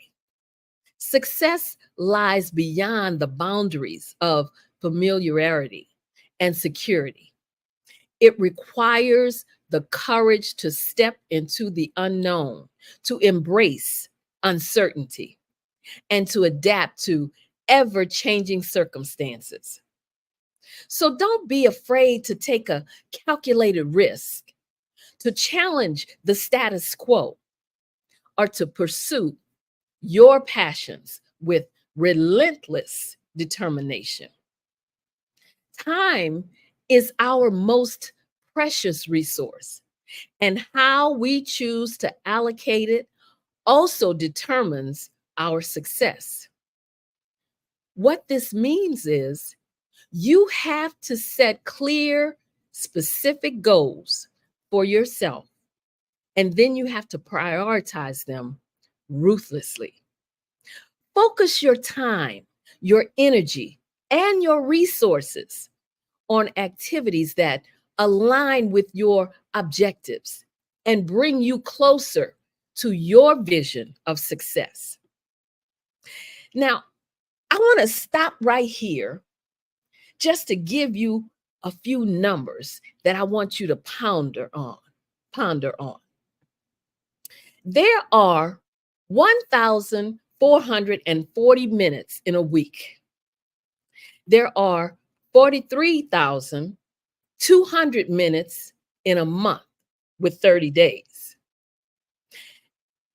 And just in case you're wondering, there are 44,640 minutes in a month with 31 days. Now, I'm emphasizing these figures because I want you to remember every minute wasted is a minute lost forever. Did you know that to be successful, you have to come out of your comfort zone? Did you know you cannot be successful if you're holding on to regret? Did you know that adopting a growth mindset will allow you to continuously develop your skills so you can evolve and reach your goals? Did you know that you cannot be successful if you are afraid of past mistakes? And did you know that successful people view challenges as opportunities to learn and grow? Did you know that rather than fearing failure, you should see it as a stepping stone toward improvement? Well, I'm here to tell you that you have the ability to be great. But what steps are you taking to move forward? What steps are you taking to leave a legacy for our young people, to help change their mindset? What are you doing for our young people who see no clear path to success because no one has given them a positive example to follow? Our young people who need to know how to earn a living for themselves. What are you doing to help our young people understand what to do with their lives. And what are you doing to make an impact on this world? Yes, I know I am asking and giving you a lot to think about. But let me just say, nothing will come from missed opportunities, broken promises, or lackadaisical attitudes. You cannot change our young people or anyone else if you don't first change your mindset. As Dr. Kelly said on Monday, your mindset has to be in the right now, meaning today. The now is showing up when you're supposed to show up. The now is being mindful of your obligations. And the now is being a person that people can depend on. It's all about believing in yourself. And believing in yourself is the cornerstone of any remarkable transformation. And that's why when you have to ask the question, why am I here? And what is my purpose? You also need to be able to answer those questions. Because when you know the why behind your what, you're much more likely to stick to your goals and finish what you start. As someone once said, your beliefs becomes your thoughts. Your thoughts become your words. Your words become your actions become your habits become your values, and your values become your destiny. It's all about embracing your worthiness and truly believing you deserve the successes you envision for yourself. Remember that change starts from within. You are what you think. And part of the change is knowing you can do what you're envisioning for your future. You have what it takes to do whatever you set out to do. You can do what all the other individuals who spoke this week did.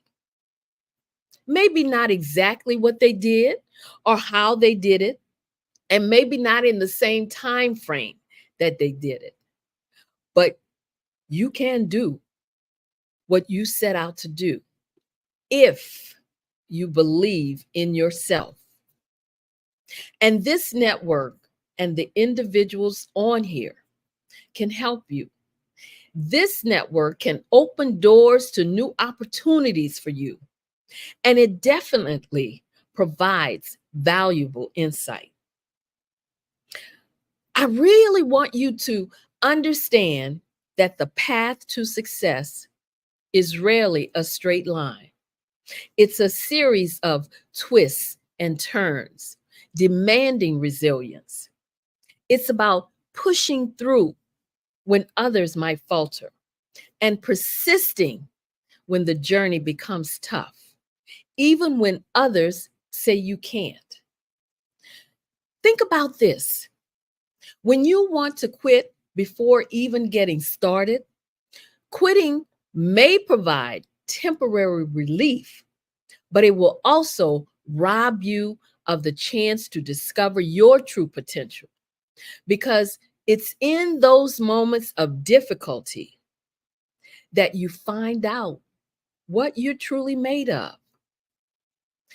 Someone else once said, some people succeed because they're destined to do so, but most succeed because they're determined to do so.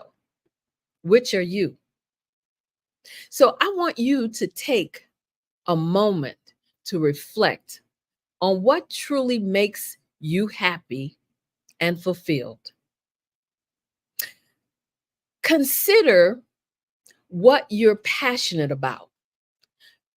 Consider your values and the skills you enjoy using. And then consider sharing them with the world. Consider sharing them on this platform.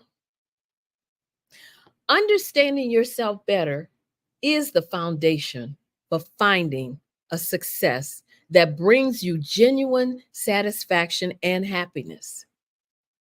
And remember, you don't have to navigate this journey alone. This platform is a resource to draw from. This platform can and has opened doors to new opportunities for many, and it definitely provides valuable insights. You're being provided with resources that will take you to the next level if you use them, and more importantly, if you implement them. Every step that you take towards believing in yourself brings you closer to your goals, closer to success, and closer to happiness.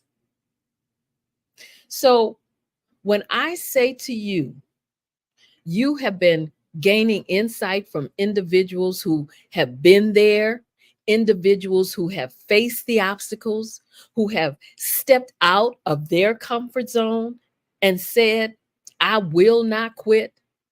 They made it, and now they are sharing their success with you because they believe you can make it too. So I urge you to not be one of those people who may attempt to implement what they have learned, but then quickly lose interest when they don't see much progress. You know, that person who feel it's not happening fast enough. And definitely don't be one of those people who will quit when you see there is real work involved.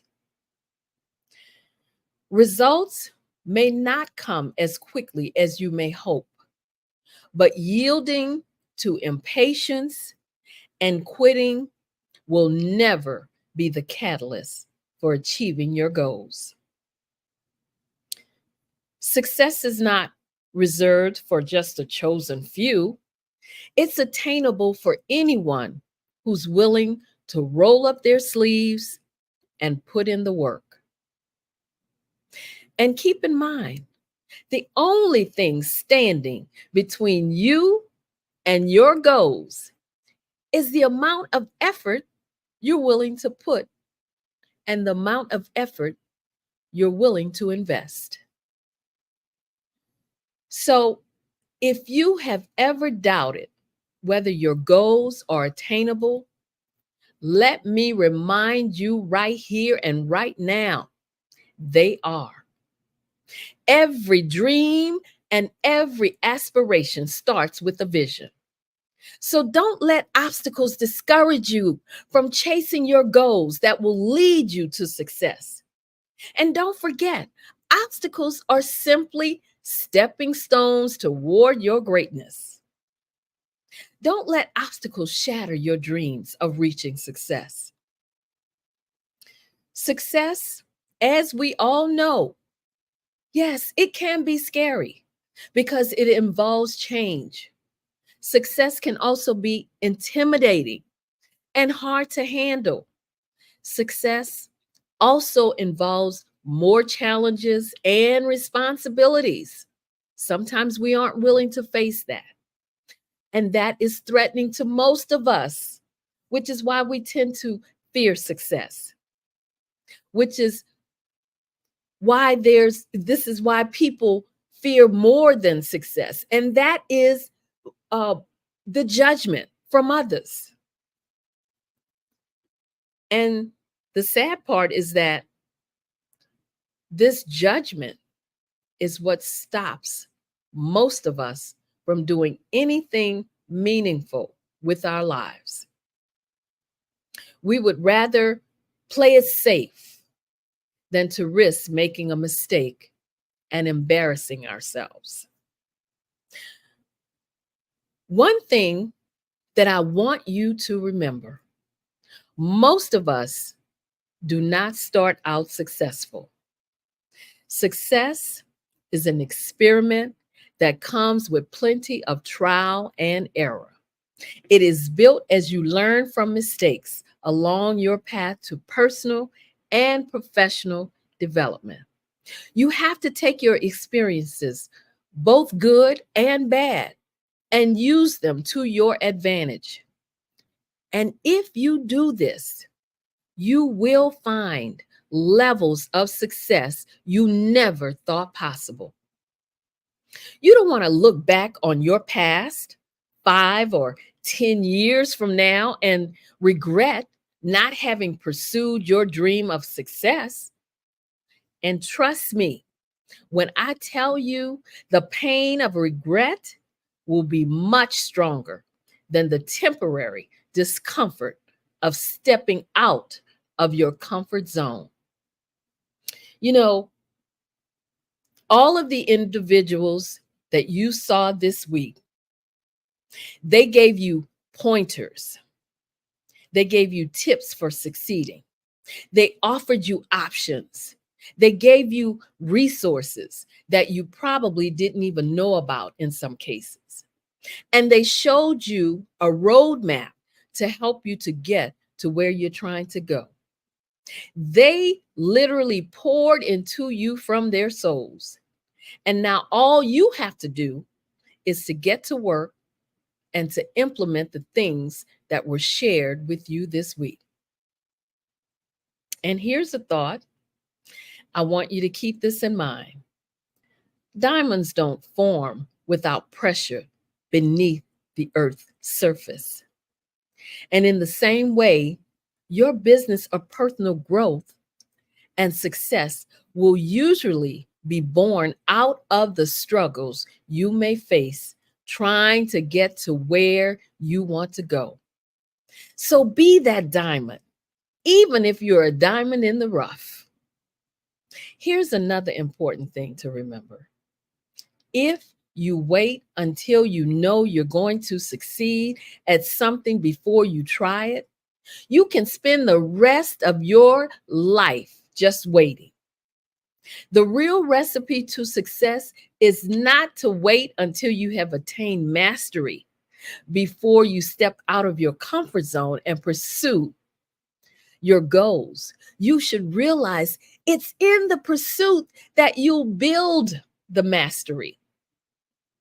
What you focus on is what you will develop. You cannot get it just by listening and not implementing. You have to do something. You have to work toward success. This platform is here to help you set your own dreams and goals, not someone else's. That's what the information you're receiving will do for you, if you let it. The path to success, it's not a sprint, but a marathon, where endurance and consistency are your fuel. With all of that said, I'm going to give you another secret to success, and that is to never stop learning. Obtaining knowledge is a continuous journey. The best leaders I know, they never stay in one place where they wouldn't benefit from the insight of others who have attained success. I want you to remember this every time you think of quitting. Everything begins in your head. You are what you believe yourself to be. So never, ever feel that you aren't good enough. Having an open mind and a positive mindset means that you are open to the idea that you have value, that you have worth, and that your contribution can and will mean something to this world. Every successful person will tell you that their climb to success came with hurdles and obstacles to overcome. True success does not come easy, and it's not a piece of cake or a walk in the park, but determination will pay off. When it comes to succeeding, never tell yourself you can't be as successful as others. Know and believe that you are capable of accomplishing as much or more than others have accomplished. The key is to possess the same drive and determination, because that's what separates the successful from those who stand on the sidelines and watch others reach the top. Sitting, listening, and not implementing will not do you any good. So don't waste this opportunity. Don't waste this information or the resources that you have received and have been privy to so far this week. Go back and listen to any of the sessions you feel will be helpful. And I challenge you to do so. Let your dream of success be the fuel that propels you forward. Believe that you can do anything you set your mind to do. Remember, it's the state of your mind that will make you successful. What you do makes a difference, and you have to be the one to decide what kind of difference you want to make. But perhaps,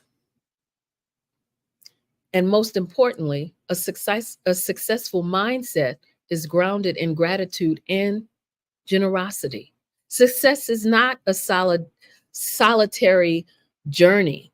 It's a collaborative effort. So be grateful for the support, the guidance, and the opportunities that come your way, and make sure to pay it forward whenever possible, as Dr. Kelly is doing with this platform.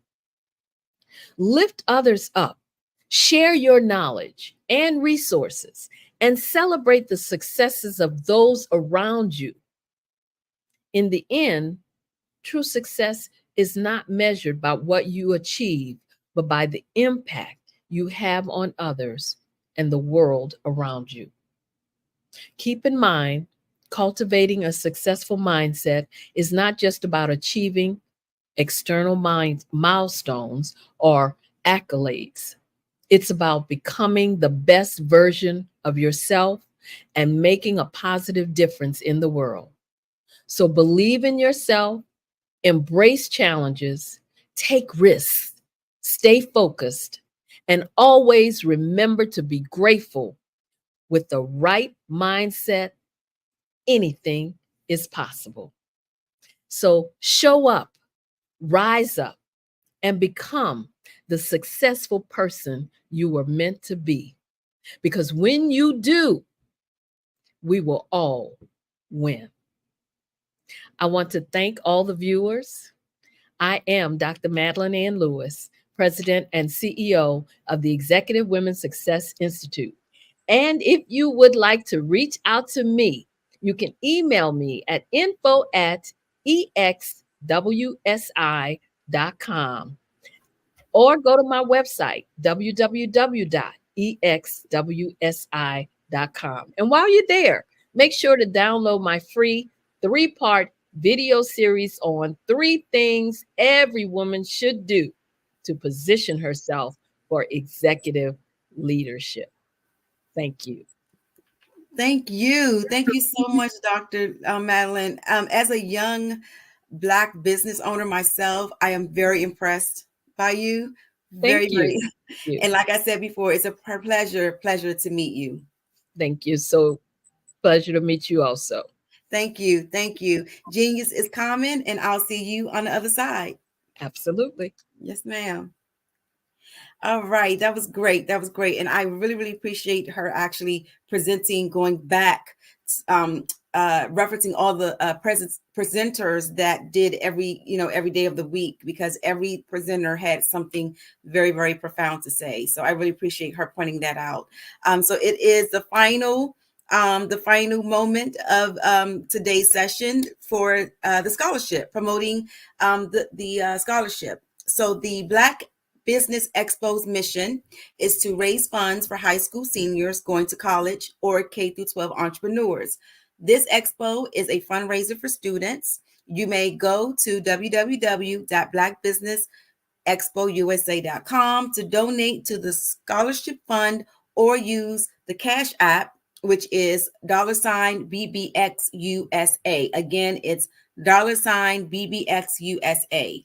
Our goal is to give laptops and up to $5,000 to 10 students. And students can also register at www.businessexpousa.com. Every dollar counts. So please, we want to remind you to donate to the scholarship fund. We will also like to take this time to thank our current sponsors, our Black Business Expo USA sponsors for the month of May.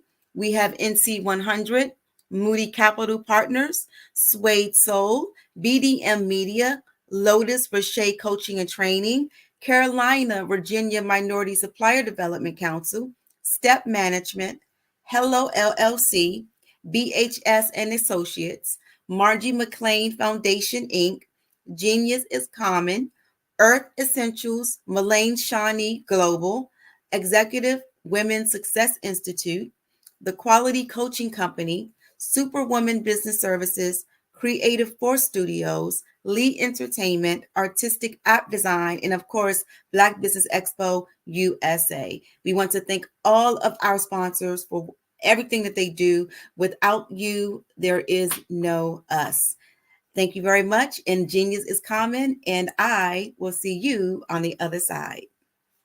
Hello, I am Dr. Eric Kelly III, the visionary strategist and founder of the Black Business Olympics. I invite you to showcase your Black-owned businesses on the Black Business Network global stage. The Black Business Olympics is a global Black Business Network platform that propels Black-owned businesses into the international spotlight. By showcasing your business on the Black Business Olympics platform, you can reach a worldwide audience of potential customers, partners, and investors.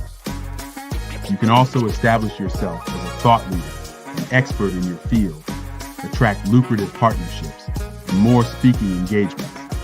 In addition, the Black Business Olympics platform provides a valuable opportunity to connect and collaborate with like-minded entrepreneurs and business professionals from around the world. This can lead to new business opportunities, ideas, and relationships. Finally, by sharing your story and expertise on the Black Business Olympics platform, you can inspire and empower others. This is a powerful way to make a positive impact on the world and leave a lasting legacy. If you are a Black-owned business owner, I encourage you to seize the opportunity to showcase your business on the Black Business Olympics platform. It is a once-in-a-lifetime opportunity to make an indelible mark on the world. Be one of the 1,000 visionary entrepreneurs who are changing students' lives, shaping industries, and leaving an unforgettable legacy for their families. Unleash your voice on our global stage and watch your business thrive.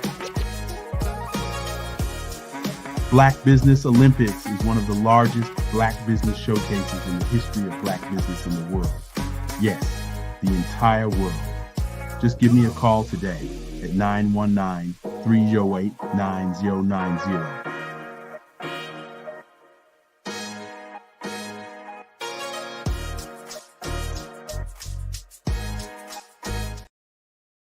The Black Business Expo's mission is to raise funds for high school seniors going to college or K through 12 entrepreneurs. This expo is a fundraiser for students. Please, you may go to www.blackbusinessexpousa.com to donate to the scholarship fund, or use the Cash App at BDX USA. Our goal is to give laptops and up to $5,000 to 10 students. Students can register online at www.blackbusinessexpousa.com. Every dollar counts. Please donate to the Black Business Expo USA Scholarship Fund. You are in the right place at the right time. The Black Business Network opens again for its Black Business Olympics, a 24/7 broadcast on business, strategies, global branding, social media marketing, finance, advertisement, and much, much more.